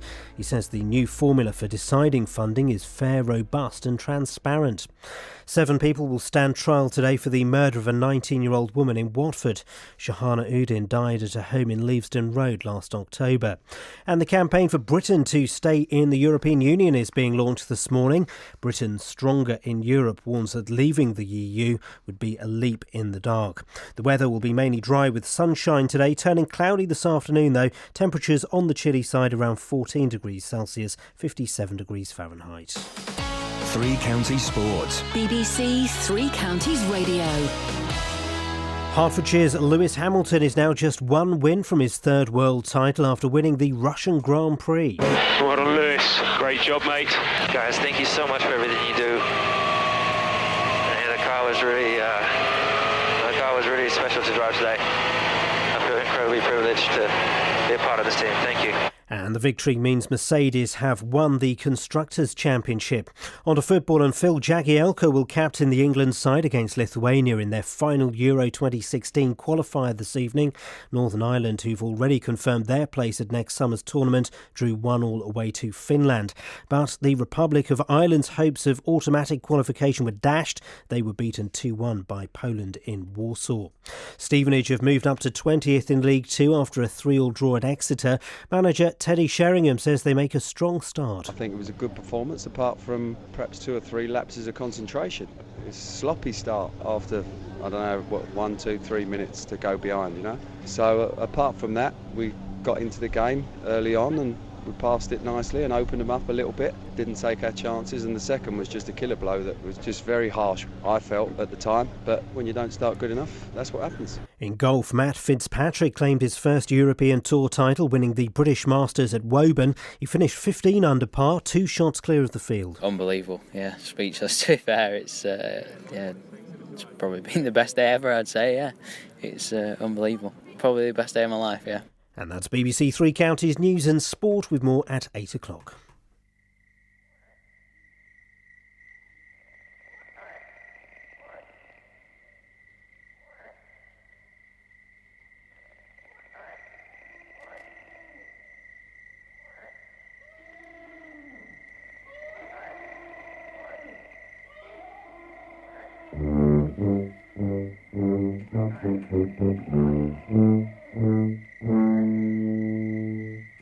An effervescing elephant with tiny eyes and great big trunk once whispered to the tiny ear, the ear of one inferior, that by next June he'd die. Oh yeah, because the tiger would roam. The little one said, oh my goodness, I must stay at home. And every time I hear a growl, I'll know the tiger's on the prowl, and I'll be really safe, you know. The elephant, he told me so. Everyone was nervy, oh yeah, and a message was spread to zebra, mongoose, and the dirty hippopotamus, who wallowed in the mud and chewed his spicy hippoplankton food and tended to ignore the word, preferring to survey a herd of stupid water bison. Oh yeah, and all the jungle took fright and ran around for all the day and the night, but all in vain, because you see the tiger came and said, who, me? You know, I wouldn't hurt not one of you. I much prefer something to chew, and you're all too scant. Oh yeah, he ate the elephant. This is Iain Lee on BBC Three Counties Radio. Now that's what I mean. 03459 455 555. That's what I mean. That's what I mean. That's what I mean. No, that's what I mean. That's what I mean. That's what I mean. That's what I mean. It's disgusting. That's what I mean. There we go. It sends us a psychedelic mess there. 03459 455 555. Dennis! Good morning, Ian. Good morning, Dennis. The earth says hello. You twinkle above us, we twinkle below. Good morning, Dennis. Our early morning sing. I lost it a little bit, Dennis, but we got there in the end, didn't we? We got there in the end, didn't we? Yes, you did. Yes, thank you very much indeed. Yes? A short story for Kelly. Oh. Because she's one story short. Okay. That's it. Oh.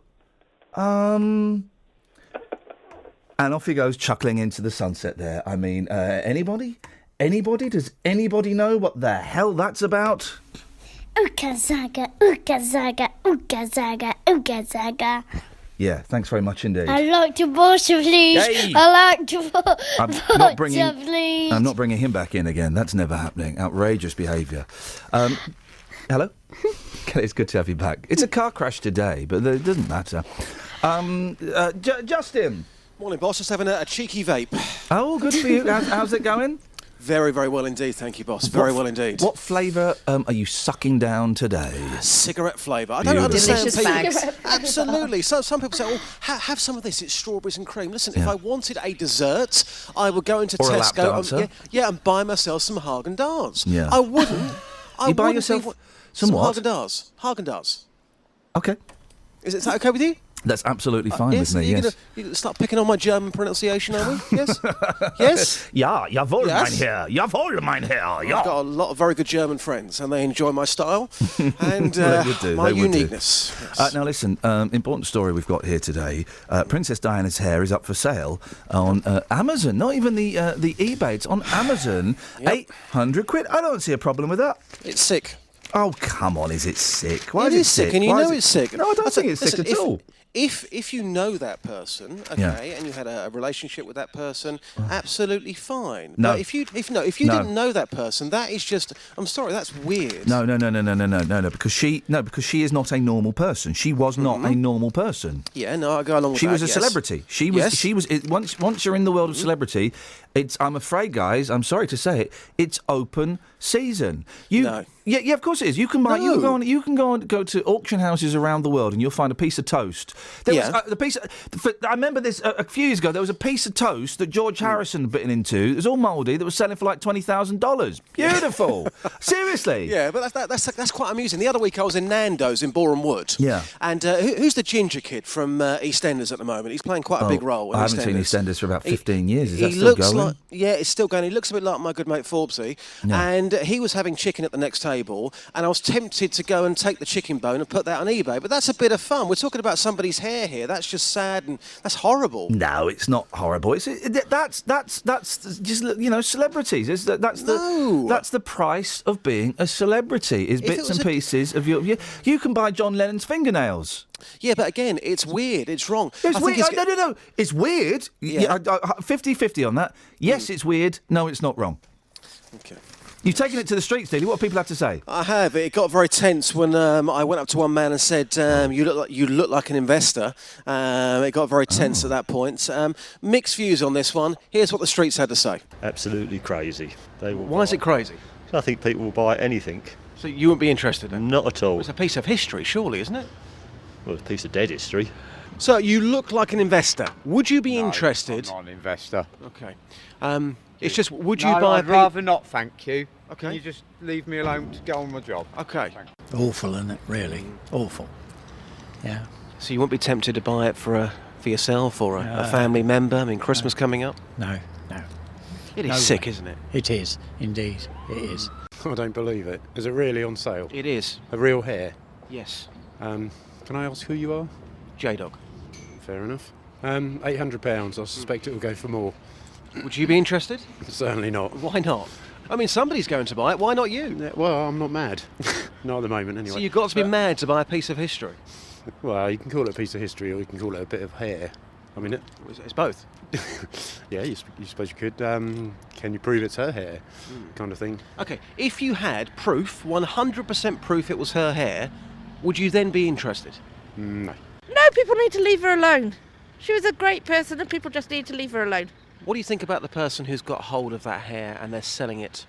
If you could sit down with that person right now and have a cup of tea, fry breakfast, maybe a bit of black pudding in there as well, what would you say to that person? Think about if it was a member of your family. Think about if it was your mum's hair.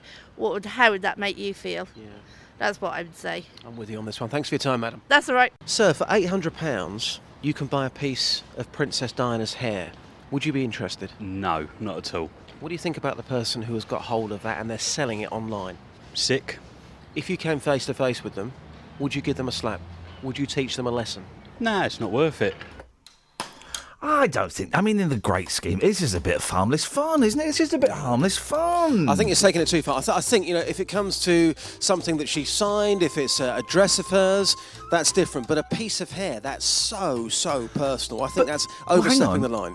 But buying a piece of her clothing is okay. Well, how have you come to that? Well, I'm not being funny, but that piece of clothing has come from a shop. Somebody's designed it. You're talking about somebody's actual hair. Yeah, but it's not taken from her body when she was dead. It was taken from her body when she, obviously, at one point. Well, yes, it's from her, isn't it? Yeah, but not when she was dead. No, I know, but it's too personal. Okay, we're going to throw it out there, Justin. We'll come. The paper's very, very dry again. We'll come up with something for the last hour, boss. Speak to you in a bit. Take care, boss. Ta-ta.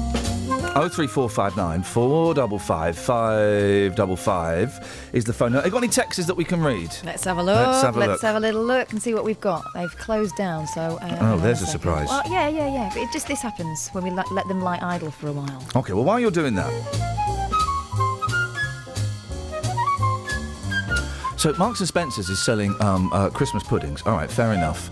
But they've got a best before by the October the 20th. I thought Christmas puddings could last forever. That's what Christmas pudding is. It lasts forever. You're supposed to booze them up, aren't you? And also, Christmas puddings, I mean, they are flipping horrible. Yuck. If you're already stocking up on tasty treats for... Although the older it's an old person's dessert. The older I get, the more I'll have a little taste of it. Well, you're an old woman, Catherine. That would explain that. If you're already stocking up on tasty treats for Christmas, be sure to check the dates on the packets, especially if you shop in Marks and indeed the Spencer. The store has been caught selling mini Christmas puddings with a best before date of October the 20th. And then it adds here, weeks before Christmas. Yeah, we know. I kind of know how the calendar works. It means they will probably be safe to eat after this date, but they might be stale upon the... No, Chris, I would... This is my advice and the official advice of the BBC. Buy these will be fine. These will last forever.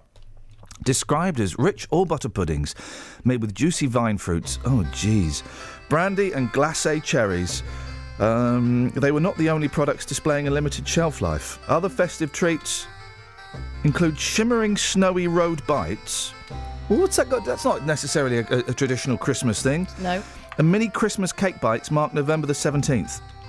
The customer who spotted these, who asked not to be named... Oh, for crying out loud. What are you worried about? Said, I went shopping in Marks and Spencer's in Westfield, Stratford City in East London and saw the mini puddings on 3 for 2 offer. I was hoping to keep them until Christmas Day, but noticed they had a best before date of late October. Well, just go and buy them in a month's time, you puddings. It's lucky I saw the date because it would have been a bit embarrassing to serve stale puddings to my family on Christmas Day. Well, do you know what I mean? Oh, flipping it. People need their hands held when they go shopping. They really do. I mean, it's just... And all this, they want to put colour coding on food to know what food is healthy and what food is not healthy. You know, if it's got cake in the title, it's probably not a diet thing. If it's cake or chips, it's probably bad. If it's anything else, it's probably all right. Morning, Mary. Hiya. People need their hands held when they go shopping, don't they? Sorry. Of course they do, yes. Yes, of course. What have you got for us, Mary? Well, quite a good segue, actually. Oh, go on. I was in Tesco. Beautiful. Sorry, local supermarket. Well, okay. With my granddaughter. You're not about to slag them off, are you? No. Then beautiful. In that case, you're allowed to say Tesco. Oh, right. Okay, then. And my granddaughter wanted to go to the toilet, so I took her to the toilet, and there was a bit of a queue. Yes. So someone came in next to me and my granddaughter, so I turned and I said, oh, hello, as you do. Yeah. Light and everything. And then I sort of had a second take. I looked again, and then I sort of looked down, and it was a man. What? Hang on a minute. What were you looking down at? At the floor, because I was sort of starting to giggle a bit. Right. But dressed up as a lady? Yeah. Beautiful. Beautiful. Well, and a big respect to all well, they often don't, but a big respect to all of our transvestite and transsexual listeners. But this is an interesting thing, and they were using the ladies' toilets. Yeah, and I didn't think that was appropriate. There's a head scratcher, isn't it? It is. I mean, came in with a suitcase. Whether he had his men's clothes in the suitcase, I don't know. But at what point? Let's assume this poor soul was going for the gender realignment, okay, and so was going to have the chop. Yeah. At what point in their burgeoning career as a woman would they be entitled to use the ladies' toilets? Would you suggest? I don't know. It's a tough one, isn't it? Because if they are going for the full gender realignment, then they have to live the life, and they're choosing to live, and they are encouraged to live the life of a woman. Yes.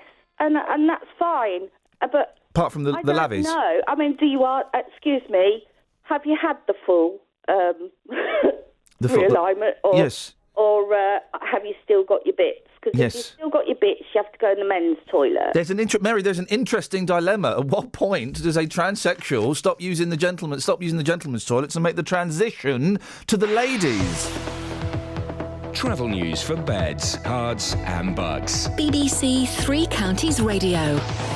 On the M25, there's a lane closed anti-clockwise at junction 19 for Watford because of an accident earlier, and that's causing delays from junction 22 for St Albans, and it's also causing problems on the A505 from the Park Street roundabout in St Albans. On the M1, it's slow southbound from junction 10 for Luton Airport to 9 for Redbourne, and it's also very busy on the A1M southbound, looking at speed sensors around junction 7 for Stevenage. On the A10, it's slow southbound from Enfield from Bullsmore Lane towards Southbury Road through the roadworks there just after Carter Hatch Lane, and if you're using the trains, there's no reported problems there on the departure boards, but there are problems on the underground. The Piccadilly line has severe delays between Cockfosters and Acton Town, and there are severe delays on the Metropolitan line because of a signal failure earlier on at Finchley Road. Samantha Bruff, BBC Three Counties Radio. Thank you very much, Sammy. 7:46, weather coming up in a second, but before that, these are your headlines on BBC Three Counties Radio. The policing minister, Mike Penning, says a formula which gives no extra funding to Bedfordshire Police is fair, robust and transparent. A murder trial will begin today over the death of 19-year-old Shahana Uddin, whose body was found at her home in Watford. And Hertfordshire's Lewis Hamilton is on the verge of a third world title. Whoop-de-doo. Beds, Hearts and Bucks weather. BBC Three Counties Radio. Hello, very good morning to you. We've got locally quite a chilly start to the day. We've got sort of 3 degrees across parts of Buckinghamshire at the moment. Elsewhere, sort of 6s and 7s, really. There is a bit of cloud around today. There'll always be more cloud around than we saw yesterday, but still some good spells of sunshine. The sun's up now, of course, and we're looking at top temperatures of only around sort of 13 or 14 Celsius. That's 57 in Fahrenheit. So it is going to feel quite cool today. Add to that a bit of a wind chill as well with a northeasterly wind. It's quite a chilly wind and exposure to it. It'll feel quite cool at times. So a dry day today. We may just see a few showers as we head into this evening towards northern home counties in particular. Those showers are going to tend to be really quite light though.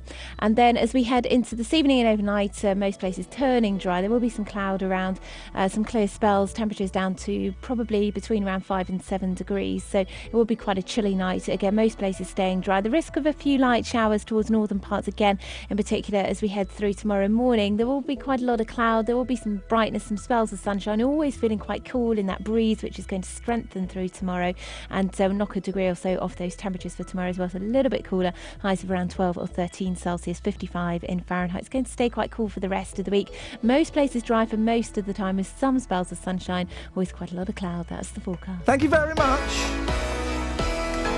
Nick Coffer on BBC Three Counties Radio. History coming up very shortly with the brilliant Dan Hill. He's a local historian. Silversworth, amongst other things, has got quite a rich history. As it's further east, there is a lot more influence with regards to things like air raids. Weekdays from 12. Great music as well coming up here on BBC Three Counties Radio. Freddie Mercury, The Great Pretender. Go West as well on its way. First though, here's T-Rex. Nick Coffer. You know, it's fantastic to be able to get, people like Nathan Bell and Gary Matthew and, experienced but still early on in their careers, giving them the opportunity to come and make music in a lovely environment. Luton Library Theatre. Could you describe modern Britain in 50 records? Stuart McConey is doing just that in his book. I don't think you're ever going to get another Beatles who dominate the pop cultures. Nick Coffer, weekdays from 12 on BBC Three Counties Radio. It's been a long ride.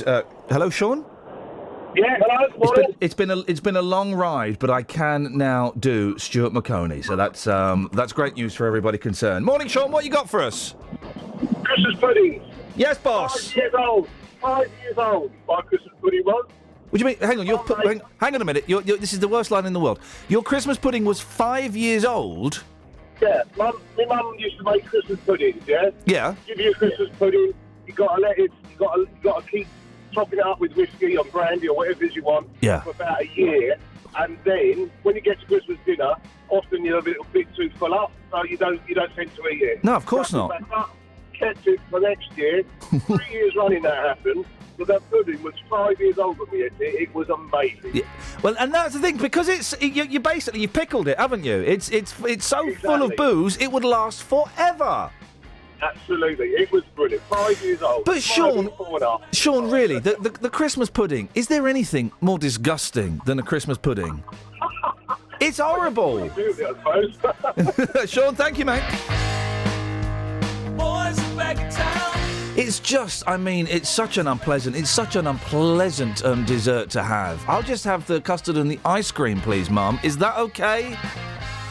Okay, here we go. The last hour of the show. Grown-up foods that only grown-ups did. Right, so we've got... we've got the Christmas pudding. I'm going to write this down. Hang on a second. The Christmas pudding. The boozy trifle. Sweet Lord, those things are hideous.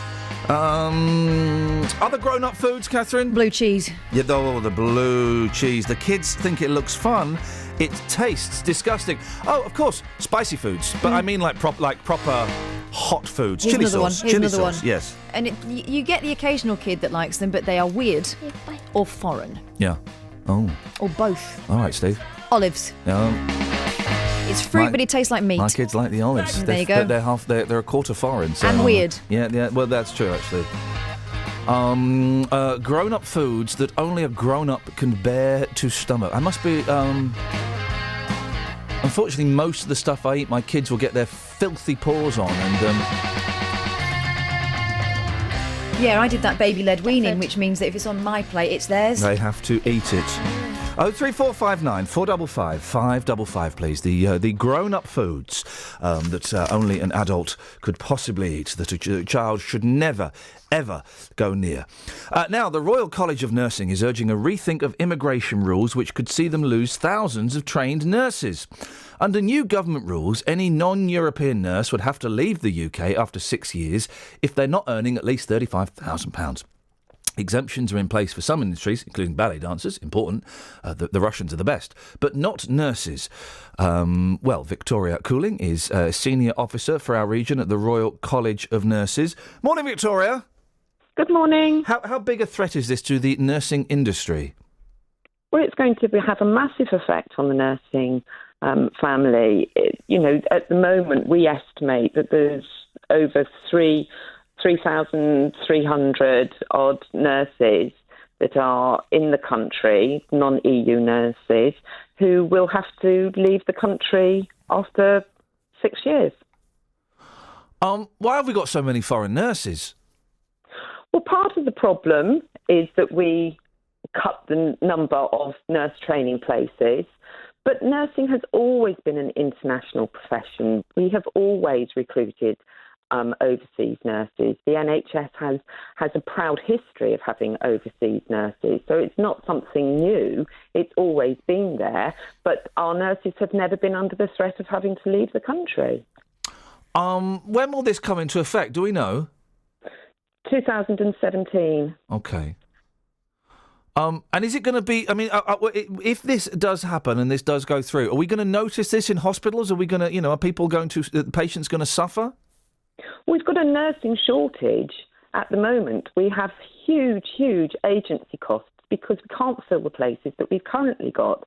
So if we are sending 3,000 nurses home, back to their country of origin, then that's 3,000 nurses that we will be short, along with all of the nurses that we are already short of. And in the independent sector, the nursing home and care home sector, that's going to be hit as hard as the NHS is going to be hit. Won't you just be able to replace them with other nurses from these countries? So it'll be like a rolling stock? Well, that's not, if people sort of settle in this country and put down roots in this country, then just sort of saying, thank you very much for your time, but now can you just go back, just is outrageous. How many nurses earn £35,000? I don't know what a nurse gets. Very few nurses that are on the shop floor, so to speak, patient-facing, will earn that sort of money. I mean, a junior sister doesn't earn 35,000.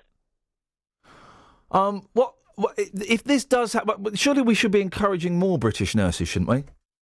Well, we have increased our student nurses, but you are looking at 3 years before they're trained.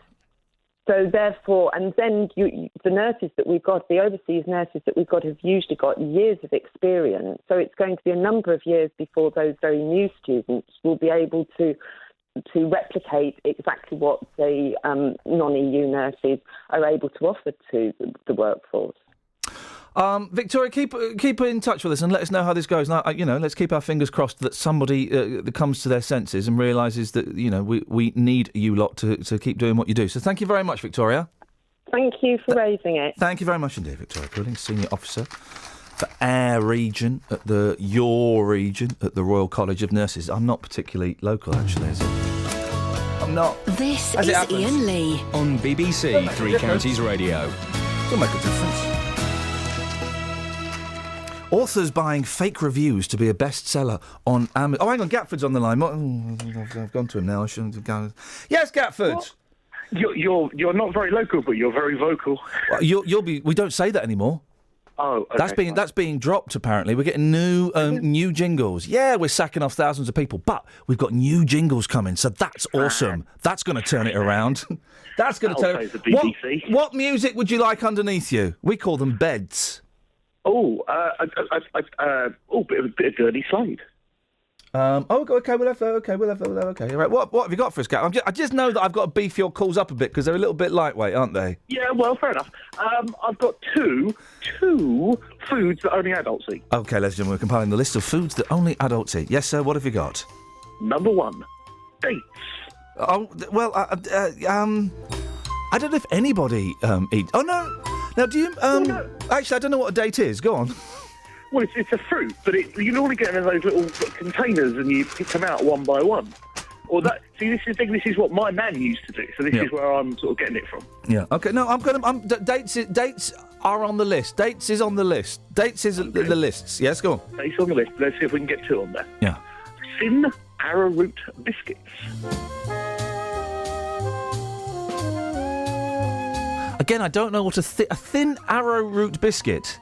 Have you never heard? No, Kelly had never heard of them either. No, because you've. Surely Kath has. Let's try Kath. Kath? No. There we go. You see, that's you're just you're doing what we're not encouraging people to do to Nick Coffer and send in fake short stories. You're sending in fake foods that kids won't eat. Google it. Here's the thing that okay, well, we can break this into categories, right? Things that kids won't eat, and things that people won't eat until they're really, really old. Here's something that people won't eat until they're really, really old. The pickled onion. Oh yeah, no. Have you ever seen anyone do it in the fish and chip shop?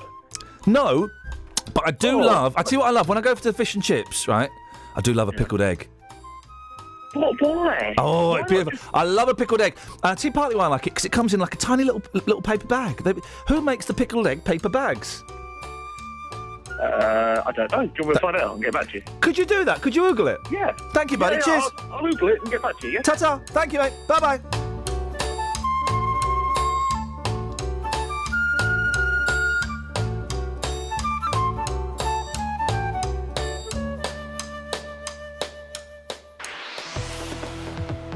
Travel news for beds, cards and bugs. BBC Three Counties Radio.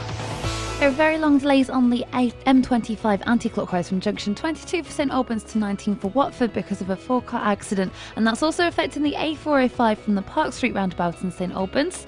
On the M1 it's slow southbound from junction 10 for Luton Airport to 9 for Redbourne, and in Caddington on the A5 it's also very slow from Lynch Hill towards the M1 at junction 9 for Redbourne too. It's very slow on the M40 heading from the Uxbridge towards the M25, and on the train departure boards the 807 service from Luton to Bedford's been cancelled, and on the London Underground the Piccadilly line has severe delays between Cockfosters and Acton Town because of a problem with the train at Manor House. That was Samantha Bruff, BBC Three Counties Radio. Thank you, Sammy. April's furious. We have to cross dates off of the list. Her 6.5-year-old eats those. Oh, who'd have thought this would be so controversial? Local and vocal across beds, hearts and bucks. This is BBC Three Counties Radio.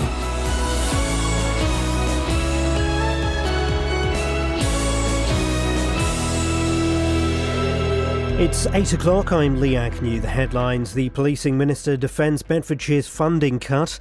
A man accused of murdering a 20-year-old in Luton to stand trial. And Lewis Hamilton just one victory from his 3rd world title. BBC Three Counties Radio. The policing minister Mike Penning is defending the zero funding increase being given to Bedfordshire Police. The county's police commissioner Ollie Martin says it will risk public safety. Rick Muir from the independent think tank The Police Foundation says Bedfordshire appears to be getting a raw deal. You've got a county which has elements of it which are quite rural, but then also somewhere like Luton, which has many of the characteristics of an inner London borough, for example, in terms of diversity, in terms of crime levels. And the way the funding formula works probably hasn't helped somewhere like Luton, which has particular policing pressures. A man will stand trial today for the murder of 20-year-old Jordan Maguire in Luton. Mr Maguire was fatally stabbed at his home on the Marsh Farm estate in May 2013. 32-year-old Jason Nelson was arrested in Trinidad last October and extradited back to the UK. The campaign for Britain to stay in the European Union is being launched this morning. Britain Stronger in Europe warns that leaving the EU would be a leap in the dark. But the UKIP MP Douglas Carswell says the In campaign doesn't represent ordinary people. Of course, the In campaign is going to look from the outset as if it's a little bit more uniform That's because it's a product of lobbyists and corporatist boardrooms. It's therefore going to have a slightly slick feel to it. But, I think the strength of the Out campaign is that it's authentic. A man from Bedford has been fined nearly £1,000 for misusing his disabled son's blue badge. Meanwhile, a woman from Bedford who tampered with the date on a blue badge has also been convicted of fraud. Liberal Democrat councillor Michael Headley, who's responsible for finance at Bedford Borough Council, says they won't stand for people breaking the law. We won't tolerate fraud. The council will not tolerate fraud, as I'm sure you'd expect. And particularly in these cases, it's not just the taxpayer that's losing out. It's also those disabled people who need the badges who are losing the facility because of the people who are abusing it. The wreck of a 600-year-old warship has been discovered on a riverbed near Southampton. It's believed to be the Holy Ghost, which was commanded by the Duke of Bedford. Jane Killick reports. The Holy Ghost was one of the first big medieval warships to be built by Henry V and carried soldiers to fight in France during the 100 Years' War. In 1416, it was the flagship of the Duke of Bedford and got badly damaged when the British captured the French port of Harfleur. The wreck's been discovered in the River Hamble, where ships were broken up after they were no longer needed. Historic England is now assessing the site to see if it needs further protection. In sport, Hertfordshire's Lewis Hamilton's now just one win from his third world title after winning the Russian Grand Prix. The victory means Mercedes have won the Constructors' Championship. And the weather, mainly dry with sunshine this morning, turning cloudy this afternoon. Temperatures around 14 degrees Celsius, 57 degrees Fahrenheit. You can get the latest news and sport online at bbc.co.uk/Three Counties. Thank you, Lee. Morning. Iain Lee, BBC Three Counties Radio. Blue badges, in the great scheme of things, using your nan's blue badge to go and get some Benson and Hedges, is it really that bad? Foods that only adults eat. And £800 for a lock of Princess Diana's hair? Well, some people are saying it's sick. I'm saying it's a bargain. Bring it on. Unique. It's unique, isn't it? An American or a Japanese will buy it. It'll be an American or a Japanese. 03459 455 555. Across beds, hearts and bucks. This is BBC Three Counties Radio. The Hemel Hempstead MP and policing minister Mike Penning has defended the zero increase in Bedfordshire's police funding. But Police and Crime Commissioner for the county, Ollie Martins, has warned that the budget risks public safety. A funding Armageddon, he's called it. He said that if there is a serious terrorist plot involving Luton, the responsibility is the government and not that of the ridiculously overstretched Bedfordshire Police. Well, Emma Carter is from Bedfordshire Police Federation. Emma, how have the Police Foundation responded to the news that the funding is going to stay the same? Yeah, good morning, Iain. To be honest, we're really shocked by it. We assumed, what with the makeup of Bedfordshire, in particular with Luton, we can compare it to an inner borough of London, that actually the formula, which is over 15 years old, being changed, would do nothing but increase and be able to help for us to get more police officers from the street. We're very disappointed. Was it a little bit, and I hesitate to say this, was it a little bit arrogant to assume you were going to get more money? I know when we spoke to Ollie that he assumed he was going to get more money, and other members of Bedfordshire Police. It was never definite, was it? It was never said you would.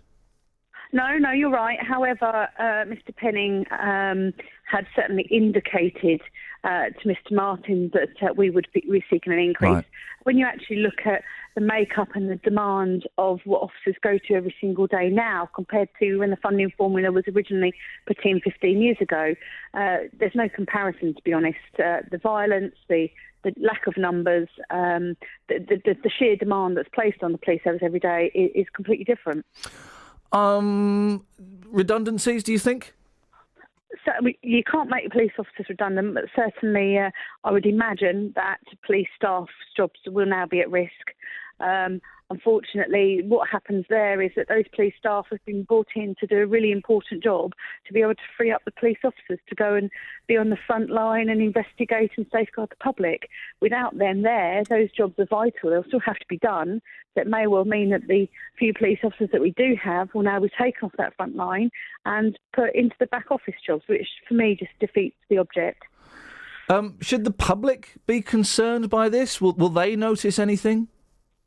What I would say is I represent the police officers of Bedfordshire, and they are very hard-working. They care. They go out every single day, and they do their very best. And I have absolutely no doubt that my members will continue to do that and deliver the very best they can to try and get justice for Bedfordshire residents and reassure them. However, what will happen is that the teams will get smaller because people will leave and they won't be replaced. And also the recruitment drive may well be frozen, which in time will then impact on the numbers that are available to resource those jobs. So I think it's going to affect it. We spoke to the Assistant Chief Constable, Mark Collins, last week, and he said that morale amongst the serving officers and constables and everyone in the police force, that morale was actually pretty decent. Is that right? Things have got better because we have been recruiting. We've recruited over 100 police officers in the last 12 months, and that obviously makes a huge impact on the teams. And that is why I think morale has gone up, because the officers, if they call assistance, they now get that backup. And everyone wants to go out and do a good job. They don't want to have to do the bare minimum. That's not what they joined for. So I think that's why morale has gone up. But if we stop that, I don't know where we'll end up. What was the mood like on Friday? Because this news broke at about 9:15 on Friday that you weren't going to get any more money. What was the mood like then? A little bit of disbelief, to be honest. Obviously, if we get the funding, it wouldn't be an immediate overnight impact, but it would obviously helped recruitment in the future. So it was a little bit sombre, to be honest. But as I said, the frontline officers, those operational in uniform and those in CID and investigation roles, they will just continue to do their job and try to deliver what they can deliver because they care. Emma, I appreciate your time this morning. Emma Carter from Bedfordshire Police Federation. Bernard Ricks is from Bedfordshire, as a former Home Office policing advisor. Morning, Bernard. Ollie Martins is well, I thought it was a little bit strange that he's brought out this kind of talk of he says if there's a serious terrorist plot involving Luton, it's the responsibility of the government and not that of Bedfordshire Police. Is he scaremongering a bit? Well, if there were a serious incident or plot, then there would be mutual aid available from other forces. But actually, I think, if anything, the situation that Emma describes just now and the PCC is describing is going to get worse. We have a comprehensive spending review that will be announced in the early part of December, and the chances are at that point that Bedfordshire Police will find out that we're getting even less money than we currently are. Do you understand how this new funding system works? But Mike Penning's saying it's transparent and clear. I've not spoken to anyone who knows how it works. Well, I do actually know how it works, but it would bore your listeners, I'm sure. Is it very dull in that case, Bernard? But you understand it, and in your opinion, it is fair and it follows a logical curve, does it? Well, it certainly follows logic. Whether it's fair is another matter. There was a first iteration at it about 2 months ago. The forces and PCCs were invited to comment on that, and there have been some changes as a result. And the effect of that is not to change the amount of money that's going to be available to Bedfordshire. So lobbying has neither made things better nor made things worse. The formula's a bit different. But the net effect is that Bedfordshire is under a great deal of financial pressure, and things are not going to get better. Funding is increased for Hertfordshire, but stayed the same in Bedfordshire. And there's collaboration between those two forces, isn't there? So it could be to the detriment of Hertfordshire if Bedfordshire are more dependent on them. Well, Hertfordshire for many years have been fighting off a full merger with Bedfordshire. Bedfordshire is very much the poor relation. Hertfordshire is relatively well off. And what the position of those in charge of policing in Hertfordshire for many a year has been is that they don't want a full merger. Bedfordshire has effectively held on to the coattails of Hertfordshire in that time. And we've seen with a number of the changes, for example, in the number of control rooms in the three forces reducing from 3 to 2, and Bedfordshire being the one that loses its control room, that Bedfordshire has very few cards to play in this. It's not really going very well for Ollie Martins, is it? He's had a tough 12, 18 months, hasn't he? Well, with the precept vote, you may recall that there was a vote in Bedfordshire as to whether the amount of money that local taxpayers or local voters pay towards Bedfordshire would go up or not, and the decision was that it wouldn't. Now, ironically, the rumour is that the Home Office may well be about to loosen those restraints, that at some point in the near future there may be it may be possible for the PCC to decide to put the precept up more than 2%, which is the current limit. In that case, Ollie Martins will have had drawn a particularly short straw in that the election, or rather the precept vote, cost something of the order of £500,000. Yeah. That was then lost, and then the Home Secretary may well free those restraints or constraints so that the PCCs can raise the amounts freely without that need for the vote. Is Ollie Martins cut out for this job, do you think? Well, the voters will be able to determine that themselves in May next year. PCC elections in May, just a few months now. Shortly before that, PCCs will announce what their precept increase is going to be. At the moment, as I say, they are constrained to 2%. But in May, those in Bedfordshire will be able to decide who their next PCC will be. Bernard, thank you very much indeed. Bernard Ricks from Bedfordshire, former Home Office policing advisor, 03459 455 555. Local and vocal across Beds, Herts and Bucks. This is Iain Lee. BBC Three Counties Radio. Linda's in Milton Keynes. Good morning, Linda. Good morning. What you got for us, boss? About the police, they say that they're understaffed. You know what? They can't get to people's robberies and they can't attend this, can't attend that. In the village where I live, I've lived there just under 5 years, and the only bad thing that's happened is some little kid had their scooter stolen. Right, but regular they come round. Last week I went out. My car's five months old, and there was a off-road Jeep thing with two of them in there, and they was blatantly checking it out. Yeah. And I went out and I said, "What's going on?" And he mentioned me by my first name. He's obviously checked my car. He goes, "Oh, nothing to worry about." And it's like, really? And then you get the PCOs coming round, two up in a car, wanting to come in and have a chat about a load of rubbish when there's better things they can be. There is no criminal activities round here. Right, but you're in Buckingham. Are you in Buckinghamshire or Bedfordshire? Buckinghamshire. Right. So there's no criminal activities round there. No, not in this little bit where I live. Well, aren't you lucky? Are you phoning up? Are you complaining that there's no criminal activity? No, I'm complaining because I'm a taxpayer and they're just wasting my money. Who's wasting? Well, the police are, by just sitting there just checking out vehicles. It's 5 months old. You know what? There's nothing wrong with it. They've just got nothing else. Oh, it was the police checking out your vehicle. I didn't pick up that part of the story. Yeah. And there's you know what? There's better things they can be doing. It's like once a week down here they park up a van. Well, hang on. Maybe that's why there's no crime round there, because you're lucky enough to get the police popping up once a week. No, they normally park up on the market square once a week. It's normally once every week or once a fortnight. That's good. That's good, isn't it? No. There's three of them. They all sit in there chatting. They're outside. They put their plastic table out and they've got a board. And it says, if anyone would like to come and talk to us in confidence, please come over. Right. Now, obviously, if anyone has got anything to say, they're not going to go and climb in the back of the police van while everyone's looking.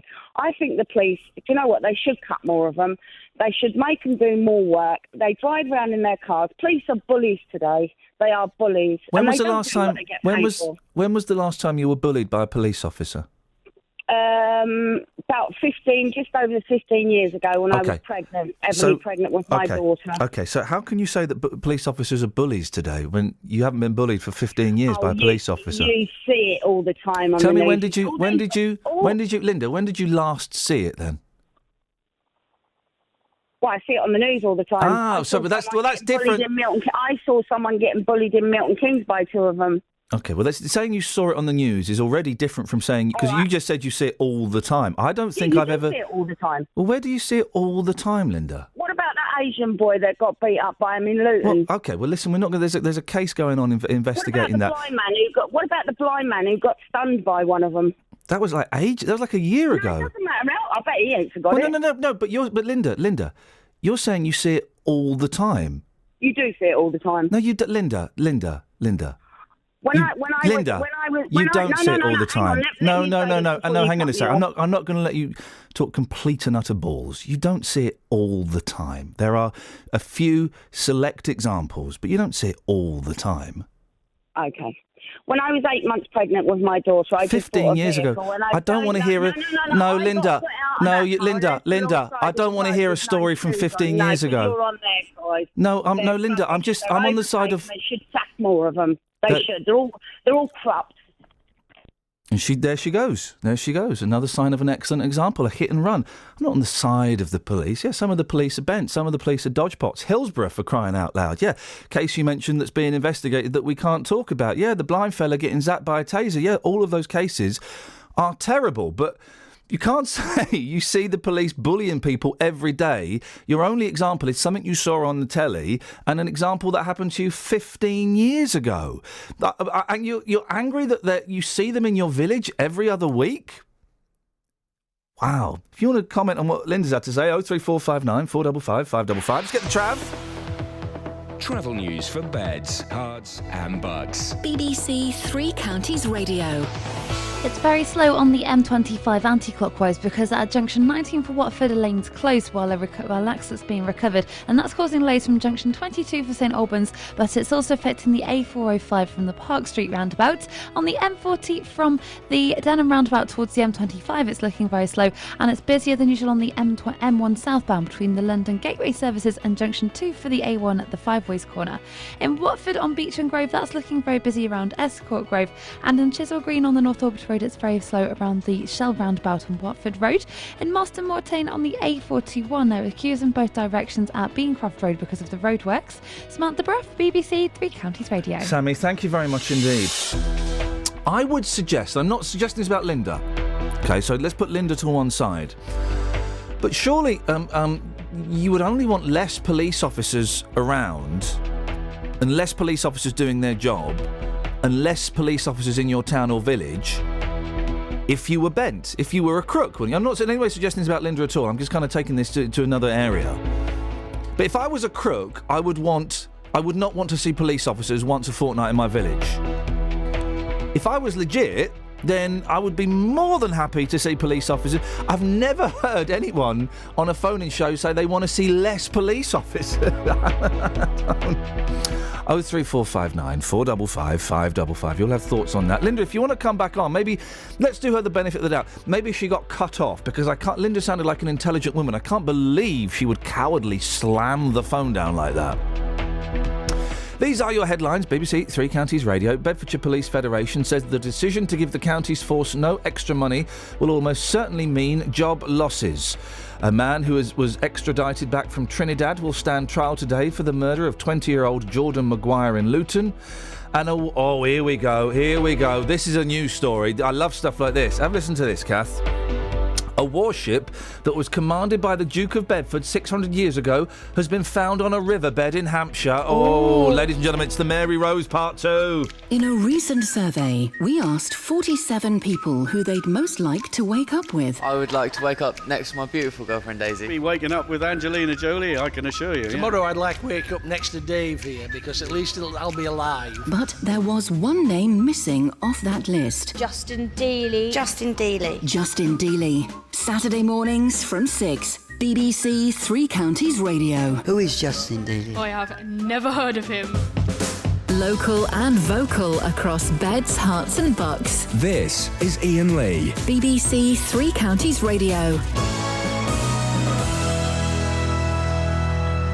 You'd only want less police officers if you were a crook, wouldn't you? And I'm just distancing myself from Linda. I'm kind of taking this argument and facing it in a different direction. But I can't understand why. And I'm not on the side of the police. I'm just on the side of honesty. And to say you see police corruption and police skullduggery all the time, quotes unquote, is nonsense. She had an example that happened to her. I'm talking about Linda now. An example that happened to her 15 years ago. OK, well, I'm sure that would tarnish your view on the police. And then she cited 2 other examples. One happened, it was either earlier this year or late last year, and it's subject to an investigation. We talk about it on the show from time to time. And the other one, I think, happened like last year or something. And they're bad examples, right? But it's no proof that you see it all the time. Matt's on the line. Morning, Matt. Morning, Ian. How you doing? I'm really confused, to be honest, Matt. I'm confused. What have you got for us?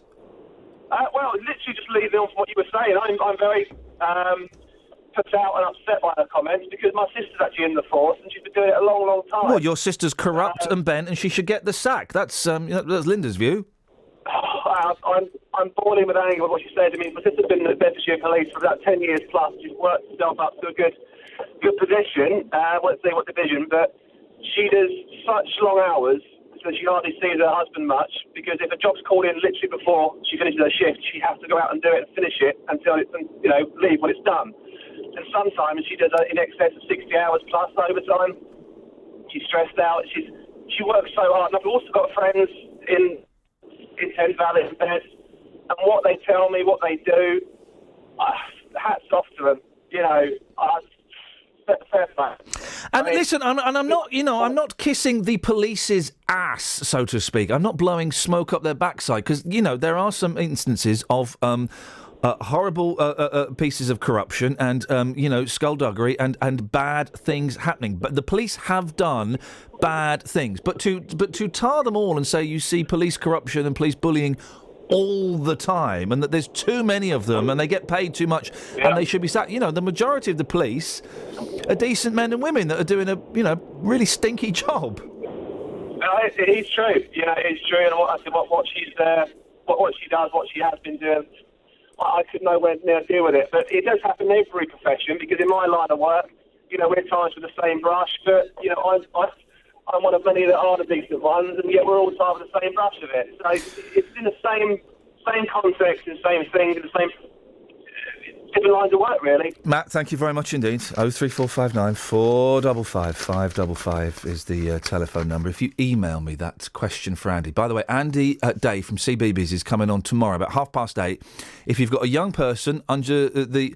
Oh, OK. I mean, there are so many categories. If you've got a young child that wants to ask a question, if you could, record it on your phone and then email it, Iain.lee, IAIN.LEE at bbc.co.uk, or an old person, or if you've got a stroppy teenager. If you've got a stroppy teenager who's got a question for Andy Day, then could you please... thank you, Kelly. If you could email it, Iain.lee at bbc.co.uk, and we'll play them to him. He's coming on to plug his album. I felt bad because I texted him about something. Why was I texted him the other day? Oh, a friend of mine who worked with him. And I saw he'd sent me a text from April that I hadn't replied to. I know, and the text was... he said, Ian, I wouldn't normally ask this, but I'm doing something for these trying to raise money for a school in Africa. Can I come on and plug it? I don't normally let people come on and plug that, but I like Andy, and he's been very kind to me, so I would have happily have let Andy come on, and at the cost of some bullying towards him, let him plug his charity. But you ignored him. I ignored him, and I replied. I said, I'm so sorry, and he replied. Fair play. He took it in good spirits. He replied. Where's his reply? Where's it gone? Hang on a minute. I've got the wrong thing. Is it in your blocked folder? It should be. It's gone to a different thing. He said, "Oh well, never mind. That school in Africa folded, but it's all right." Ouch. He then told me it was only a joke, guys. But that school in Africa had not folded. But he's coming on tomorrow. So if you've got a question, Iain.lee at bbc.co.uk. And when I say a question, obviously I want you to ask him something stupid. Mm-hmm. I mean, there's plenty to go on. I mentioned it to my eldest. And I said, do you remember when you... He said, I asked him the question about how many windows he had. Yeah. Yeah! So anything like that, any nonsense, and we'll pick the best ones and we'll play them to him. Now, Bedford Borough Council are clamping down on disabled blue badge fraud. A man has been fined for using his son's blue badge to park in St Paul's Square, and a care manager has also been fined for tampering with the date on a blue badge. The council says their corporate fraud team will continue working with officers to do more spot checks. Well, Helen Dolphin is the Director of Policy at the campaign group Disabled Motoring UK. Helen, why is this so important?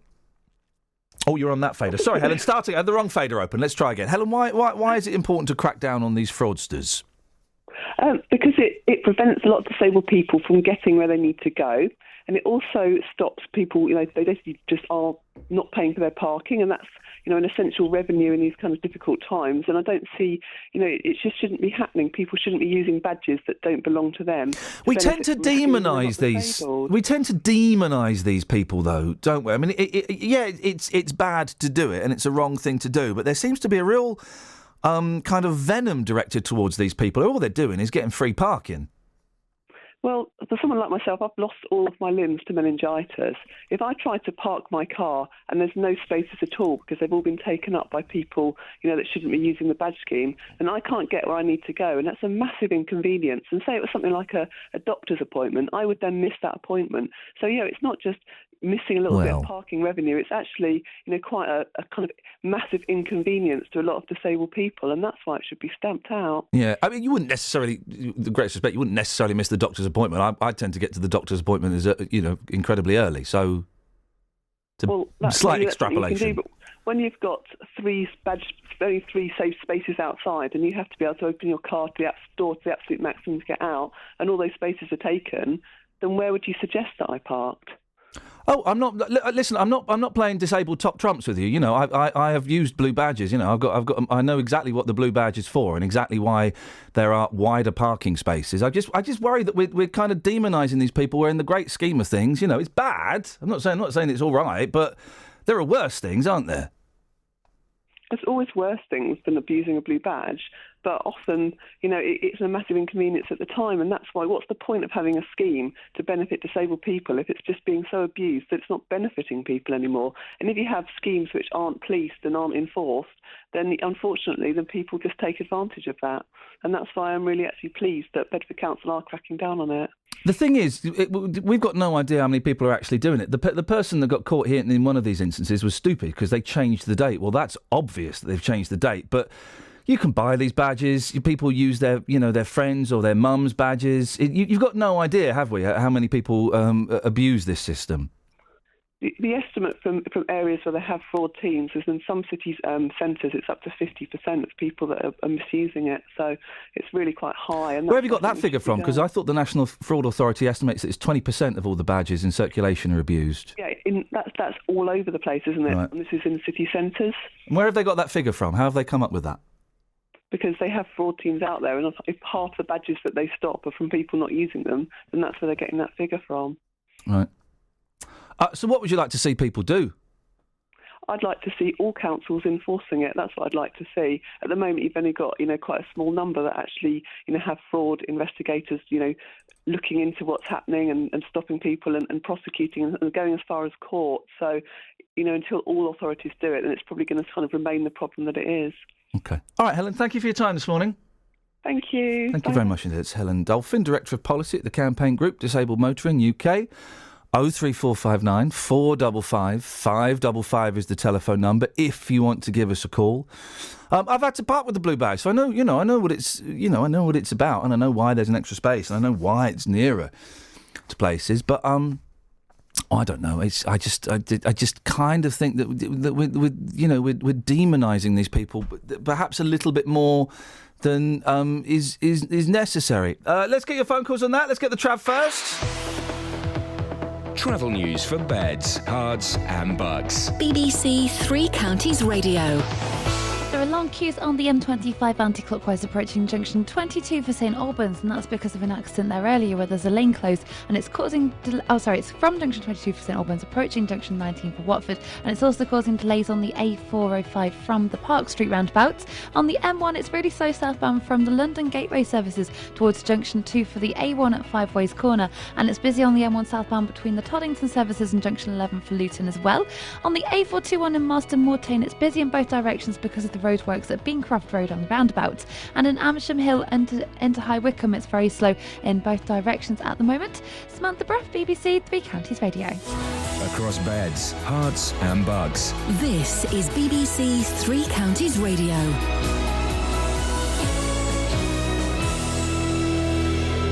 It's 8:30. I'm Lee Agnew. The headlines. Bedfordshire Police Federation says the decision to give the county's force no extra money will almost certainly mean job losses. The Minister for Policing, Mike Penning, says the new formula for deciding funding is fair, robust and transparent. A man will stand trial today for the murder of 20-year-old Jordan Maguire in Luton. Mr Maguire was fatally stabbed at his home on the Marsh Farm estate in May 2013. 32-year-old Jason Nelson was arrested in Trinidad last October and extradited back to the UK. And the wreck of a 600-year-old warship has been discovered on a riverbed near Southampton.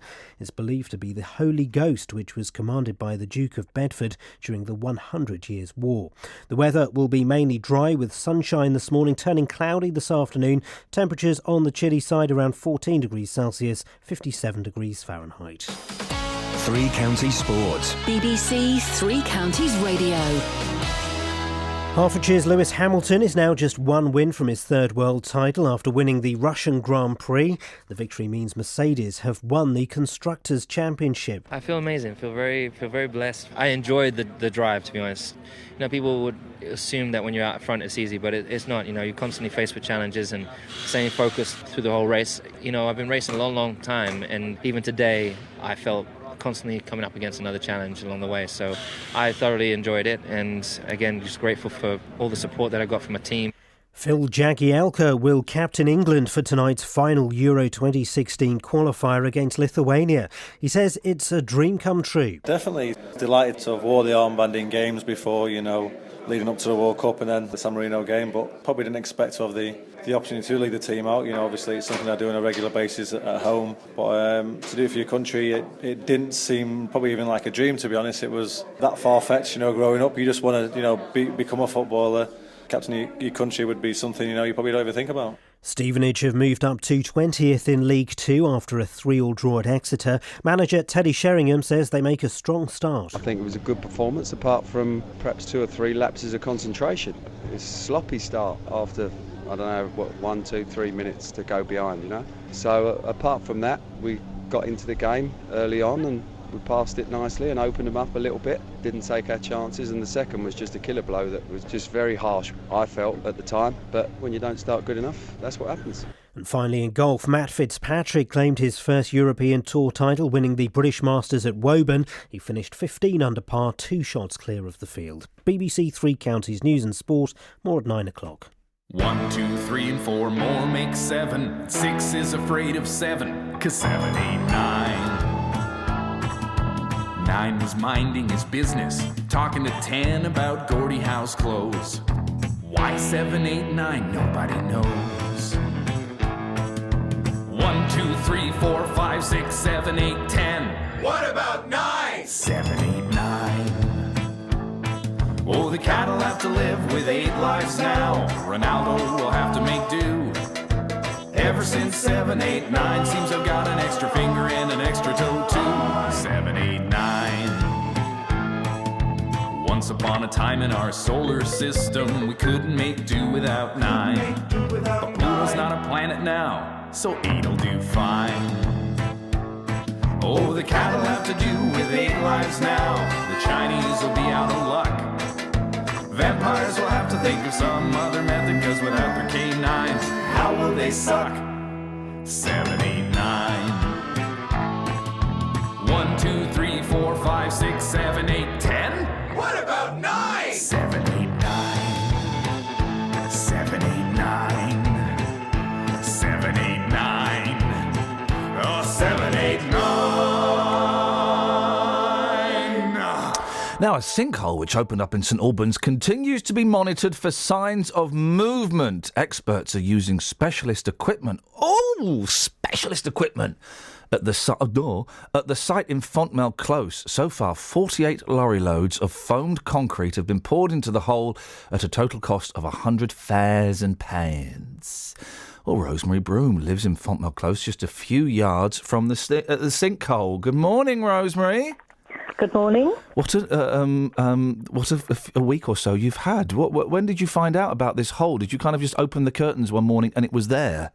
No, we heard this whoosh and thud about 1:30 in the morning, and looked out of the back window, and I saw a fire engine and fire tenders at the beginning of Fontmell Close, and everywhere was pitch black, and we just saw, it looked like firemen and police walking around with torches.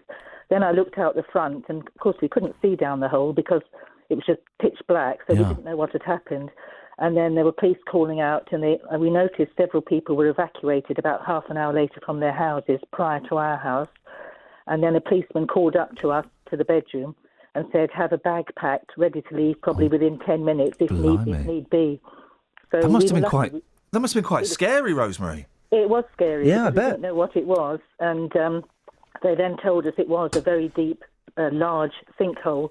And I said, it sounds like a swimming pool, and they sort of joked about it. But of course, it was very serious. It was one option. They could have filled it in with water and made the street all the more desirable. We were trying to make light of it because obviously a lot of people were upset, but everyone's pulled together to sort of help each other.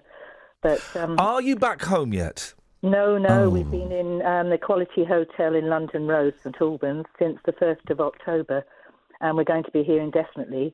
They've given us till the 6th of November, but we're hoping to be out before that. But at the moment, we're able to get back into our house each day just to check things. And we've got temporary electric that's just gone on a couple of days ago, but it's actually from the mains in the road. And there's a cable that goes through our letterbox, through our lobby, through our lounge, through the hall, into the cabinet. And we haven't got water to our house at the moment. We felt it was safer not while all this is going on. Yeah. But it could be maybe at least another week with this cable through the door. Gas is not on in the road yet. Lots of people are having their houses attended to. They might be on later in the week, the gas, but ours will be after that because we're so near the sinkhole. So it's... Now, at the weekend, I heard that there were more cracks appearing. Then I heard that there weren't more cracks appearing. What's happening? Well, what happened was we've been asking, and they've actually filled in the hole with maybe a metre left to go, and they've got some sort of pegs in that's measuring to see if there's any movement. Yeah. And we've been asking the engineers that have been working on it, and they said so far that nothing had appeared, but we're hearing all different stories, so we're not sure ourselves, really. And I've been told it's your birthday coming up soon. Oh, yeah, Halloween. Oh, spooky. With the name Broom. There we go. You see, I see what's happened there. Yes. And do you know where you're going? Do you know where you're going to be spending it? You don't know if you're going to be home by then, do you? Several things with friends, but we're actually going to the Colney Fox with just family on my birthday, on the 31st. And we'll be doing things with other friends, but we were hoping to be home. Everyone keeps reminding me 70 is a big one. I'm trying not to think about it. Well, listen, let's keep our fingers crossed that you manage to get back. And yes, we'll all be. Let us know when you do. And happy birthday for the end of October. Oh, thank you. Thank you, Rosemary. Thank you very much. Ta-ta, there we go, Rosemary Broom. A giant stink hole. Who'd have thought it? Who'd have thought it? It's not called a stink hole, it's called a crown hole. It's not called a stink hole, it's a sinkhole. Oh. Oh, yeah, I see. Okay, I understand. Yes. Texas? Yes. Go on. Helen in Milton Keynes. Criminals know which areas of Milton Keynes to target now that Linda has stated that she lives in a village. Thanks very much. Yeah, this was Linda, who thinks that the police are all bent. That they are overpaid and that more of them should get sacked. Simply because 15 years ago she claims that she was harassed by a police officer, and also because they set up a stall in her village every other week. And there's not even any crime. I know exactly. She's the only person I've ever heard who wants less police officers on the street. Her and Raffles, they're the only people that want less police officers out and about. Is it Raffles? Yes, it is. Yeah, gentleman thief. Gentleman thief, yes. Mark in Dunstable lives in the west of Dunstable. He says, I've not seen any police locally for months. I'd love to see them again every week. And Disco Dave says, I get stopped every weekend on the way back from gigs at 2 o'clock in the morning. Because his gigs are criminal. Sometimes breath tested, and I'm glad they do it. It proves that policing works.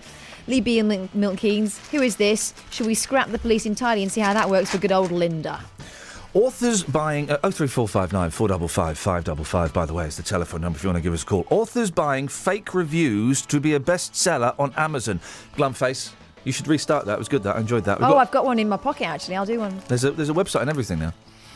Books and products on Amazon are being pushed to the top of the bestseller lists by fake reviews. It has emerged. Well, everybody knew that, didn't they? I've written reviews for the podcast on iTunes. Of course I have. Of course you've got to get the... Oh, it's BBC corruption problem. You've got to get the ball rolling. Some of the reviews are hilarious as well. Have you seen the one for IMAC?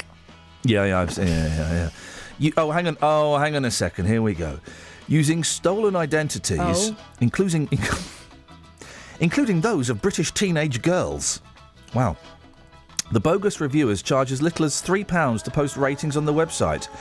As well as writing 5-star reviews to help boost sales, and this is where it starts to get fun, they also offer to fabricate negative posts for individuals and businesses who want to sabotage rivals. Wow. Now the internet gets fun.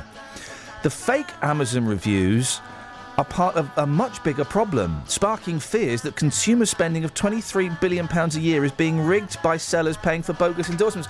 Well, what's the difference between that and an advert on the telly? You know, we're all manipulated to think of what we all buy what we're told to buy. We're suckers. Who reads one review anyway? If you're already on the reviews, read them all, and then the truth is somewhere in the middle. Yes, exactly. I always look at on Amazon, the reviews 1 to 5. I look at the 4-star reviews and the 2-star reviews, and I split the difference. I look at the 2-star reviews are often bonkers, aren't they? The 1-star reviews are the 1-star reviews are. This was delivered late. Yeah, that's a problem with Amazon delivery. That's not a problem with the product. When I was looking for electric blankets, by the way, I had my electric blanket on Sunday. Boy, oh boy, my life just got a whole heap better. The ones I like, I've seen some. They said, "I thought this was a record. It's a cassette." Well, then that's your problem. I should give you a 1-star review. Exactly. But it is, when I was buying this electric blanket, and it takes a little while to warm up, but boy, when it warms up, it's hot. The 1-star reviews, it arrived late. I'm giving this 1 star because it arrived late. Well, hang on a second. You're judging the Amazon delivery service, which is, let's be honest, is pony, but... Oh, by the way, I've been told they listen to us in Amazon. Hi, guys. Hi, Amazon. Hi, Amazon. I really fancy an electric blanket, but I'm the only one who likes it hot. Well, the electric blanket technology these days, it splits in half. You've got 2 different controllers. One left, one right. Me and you could share one, Kath. All right. Right, actually, that's better. Yeah, let's do that. We don't need a blanket. The thing is because it splits the bed in half. So you can have your bed as hot as you want, whereas your partner has it as cold as they like. It's wonderful, Douglas. I tell you, wonderful. Hello, Douglas. Well, that was okay. Good. Yeah. What? That was a very good intro there. It was a good intro. I haven't spoken to you before, but living in Barton, we do have the police pass through the village. Right.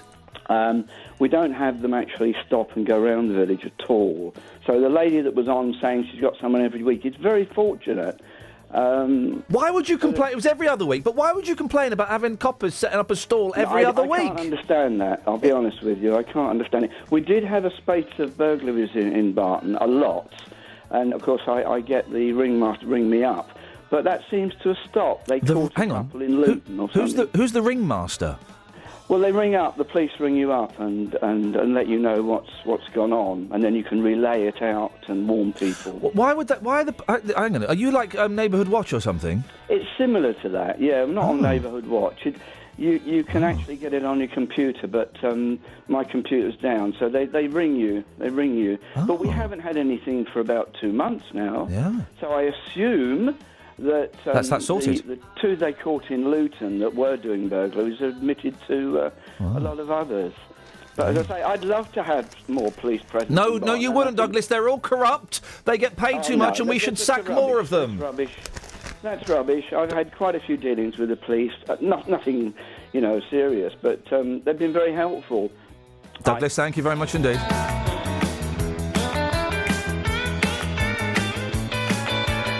The Competition and Markets Authority is also looking into claims that reviews on such sites as TripAdvisor are being manipulated. Well, I thought we knew that a lot of the reviews on TripAdvisor were from customers who were peed off because they didn't, they were too late for breakfast, so they write a snarky review of the whole hotel, or were positive ones from the hotel. I don't believe anything I read online. Why on earth would you? 03459 455 555. Oh, the worst backing singers in the world. Here we go.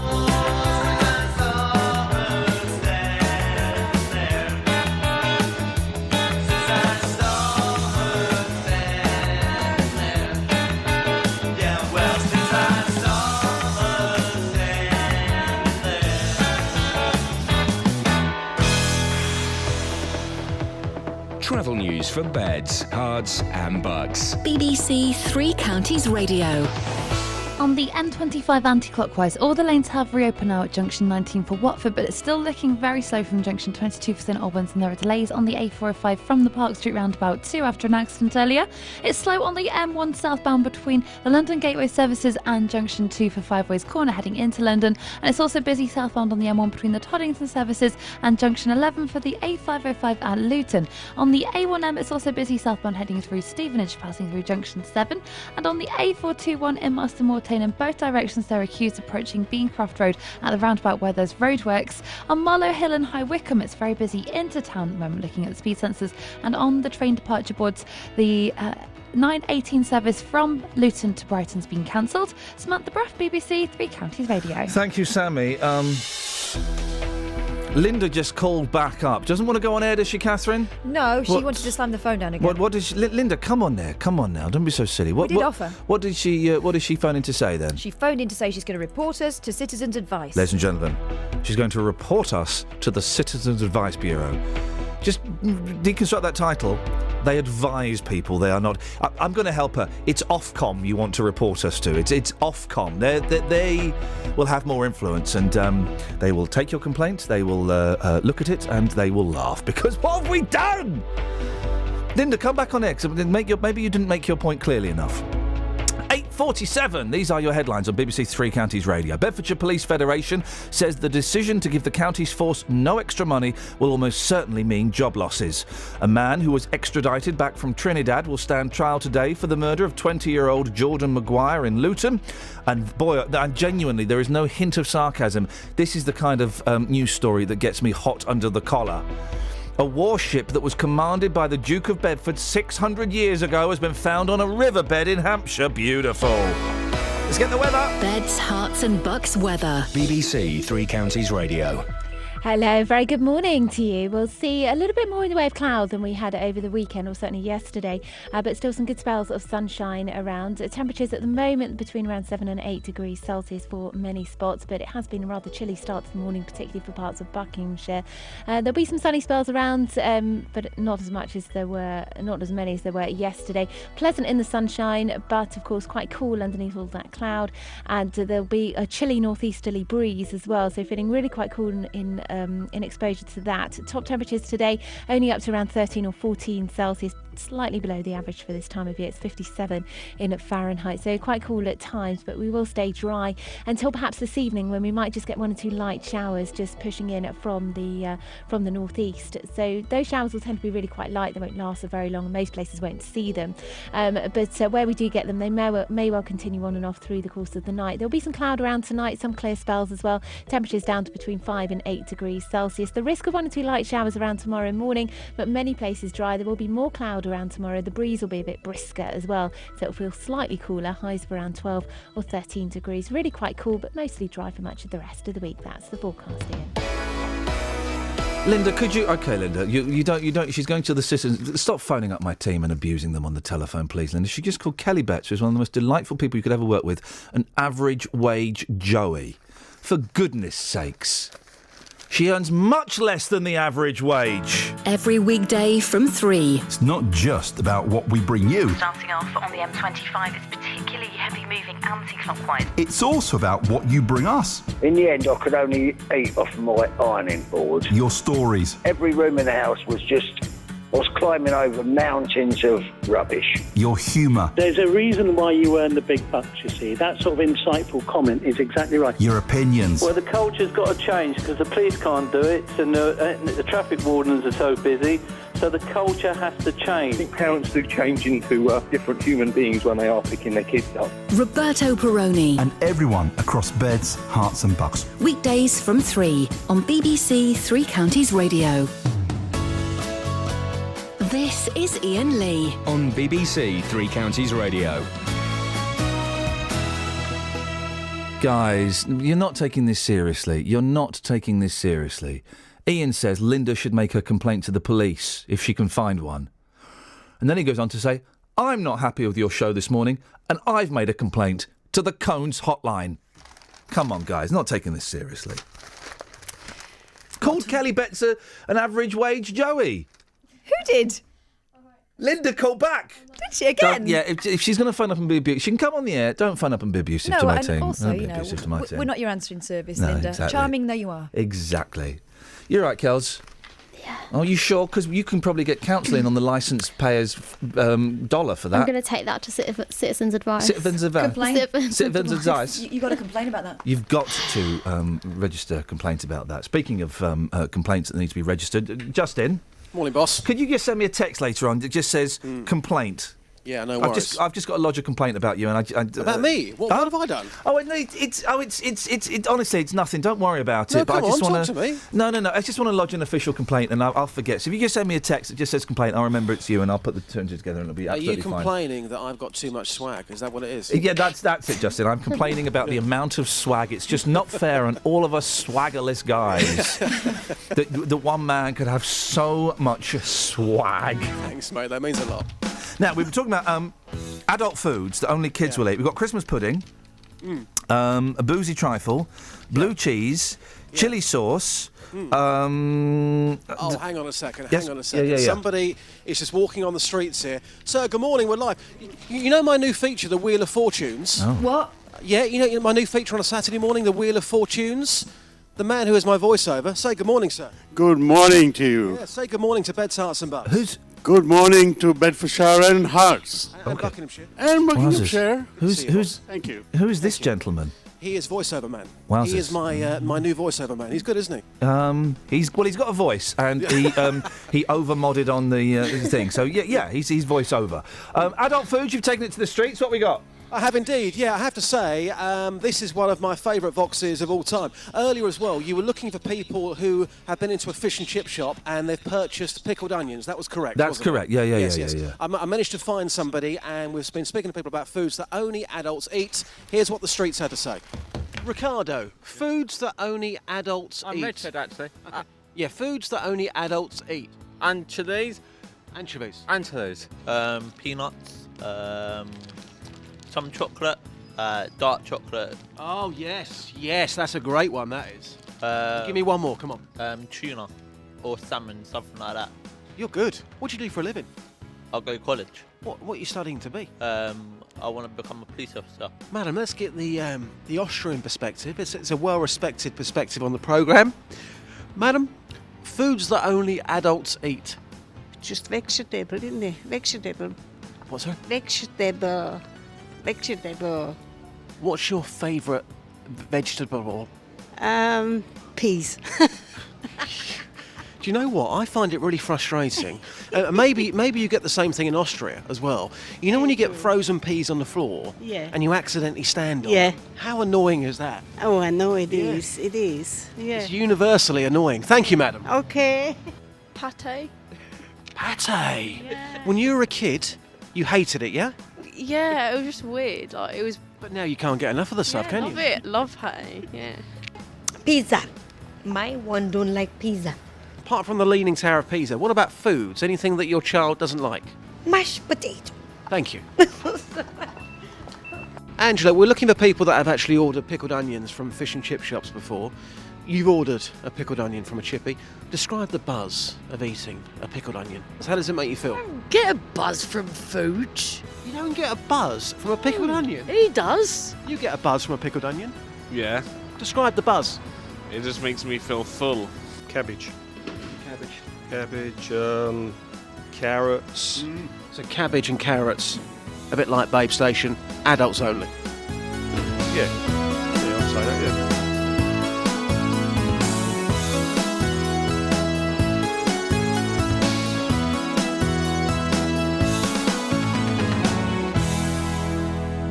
I'm reminded, the young lady who was unable to say vegetables reminds me of the greatest Beach Boy. You ever heard this Beach Boys song? This is the great... Vegetables, I'm gonna chop down my vegetables. I love you most of all, my favourite vegetable. The Beach Boys. Don't take drugs, kids, otherwise you'll think this is worth putting out. If you brought a big brown bag of them home, What would you do, Brian? I'd jump up and down and hoped you'd toss me a carrot. Ladies and gentlemen, I hope you'd toss me a carrot. I mean, don't do drugs, Justin. Don't do drugs. Oh, wow, that was good. It was a masterclass in boxing, my friend. I'll speak to you later on. Thank you, Geezer. Cheers, my dears. I tried to kick the ball, but my tenny flew right off. I'm red as a bee, 'cause I'm so... Here comes the fun bit.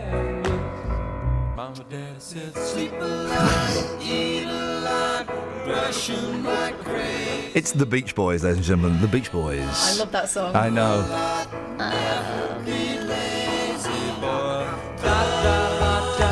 I mean, it's amazing, but...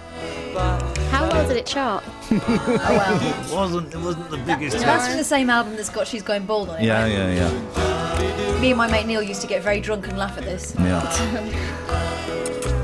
I threw away my candy. There we go, ladies and gentlemen. She's Going Bald. Ladies and gentlemen, the Beach Boys, one of my favourite bands, but also one of the weirdest bands of all time. We didn't get the whole show was going to be structured around this picture that we didn't get time to talk about. Which picture? The picture of the dog going for a walk. Now, I've got a walk. I don't like the dog, and I actually had an argument with my missus this weekend about the dog because me and the dog are not. Why don't you like the dog? I said, well, don't like me, right? But that's you should you should be a little bit more sympathetic. I said, well, the dog don't like me. I don't like the dog. You know, let's an understanding. Let's leave it at that. We're just not getting on. But I'll have to take it for a walk later on. Sicko driver's dog walk. A sick dog owner is being hunted by cops after he was filmed dragging this skinny hound along Main Road. He wasn't dragging. Basically, the guy's driving a car, right? He's driving a car. Slowly. And he's got, the dog is outside and he's holding the lead and the dog is... Why is he doing that? Because he's lazy. He's lazy. Or he doesn't get on with busy. the dog. Yeah, exactly. It just seems like a perfectly normal way. Horrified motorists saw the animal beside the motor in Cardiff. Police launched a probe. Oh, it's an interesting way of dealing with things. Don't forget, you've got a question for Andy Day from CBeebies. Just record it on your phone. If you've got a kid, an old person or a stroppy teenager, send it to ian.lee, IAIN.LEE at bbc.co.uk. He's coming on tomorrow. We'll have Dave Davis from the Kinks on at some point soon as well. He's coming back on as well, maybe November. Oh, excitement.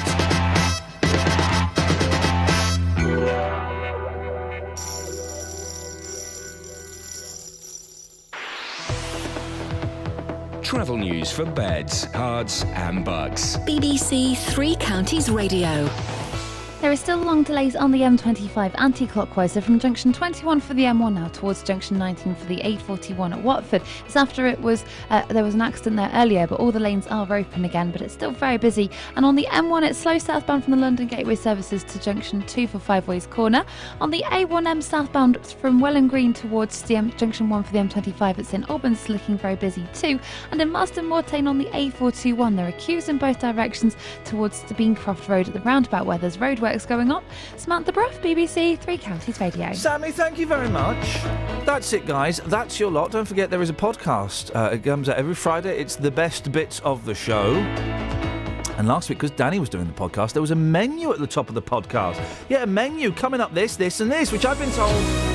Well, I've been told by Kelly Betts, who normally does the podcast, it's impossible to do that. Yet Danny Warbucks was able to do it and did a cracking job. Good to have you back, Kelly. Thank you, Catherine. Thank you, Justin. Back tomorrow at 6. Till then from us, ta-ta.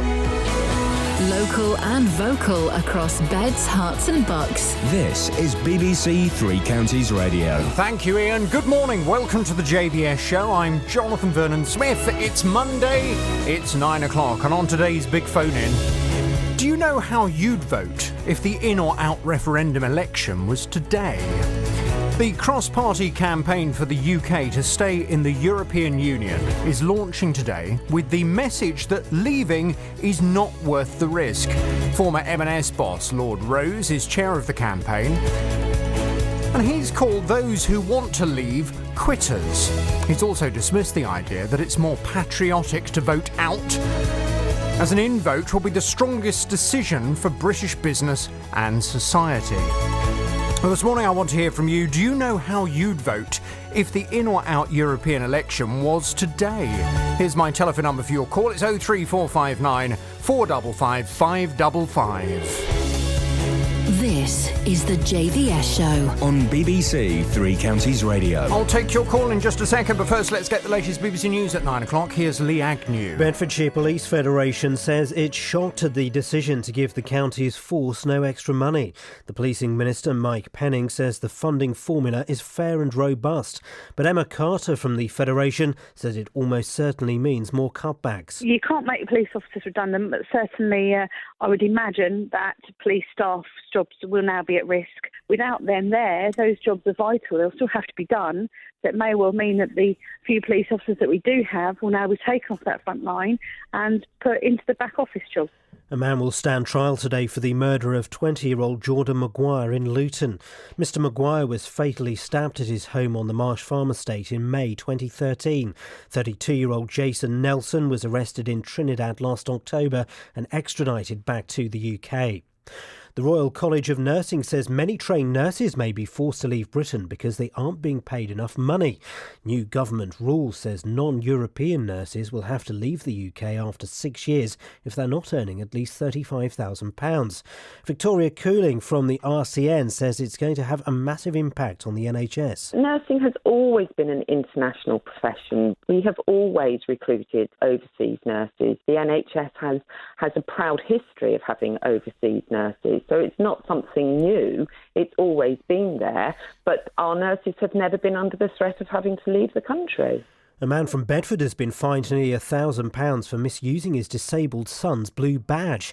Meanwhile, a woman from Bedford who tampered with the date on a blue badge has also been convicted of fraud. Helen Dolphin from Disabled Motoring UK says it's not a victimless crime. It prevents a lot of disabled people from getting where they need to go. And it also stops people, they basically just are not paying for their parking, and that's, an essential revenue in these kind of difficult times. And I don't see, it just shouldn't be happening. People shouldn't be using badges that don't belong to them. The wreck of a 600-year-old warship has been discovered on a riverbed near Southampton. It's believed to be the Holy Ghost, which was commanded by the Duke of Bedford. Jane Killick reports. The Holy Ghost was one of the first big medieval warships to be built by Henry V and carried soldiers to fight in France during the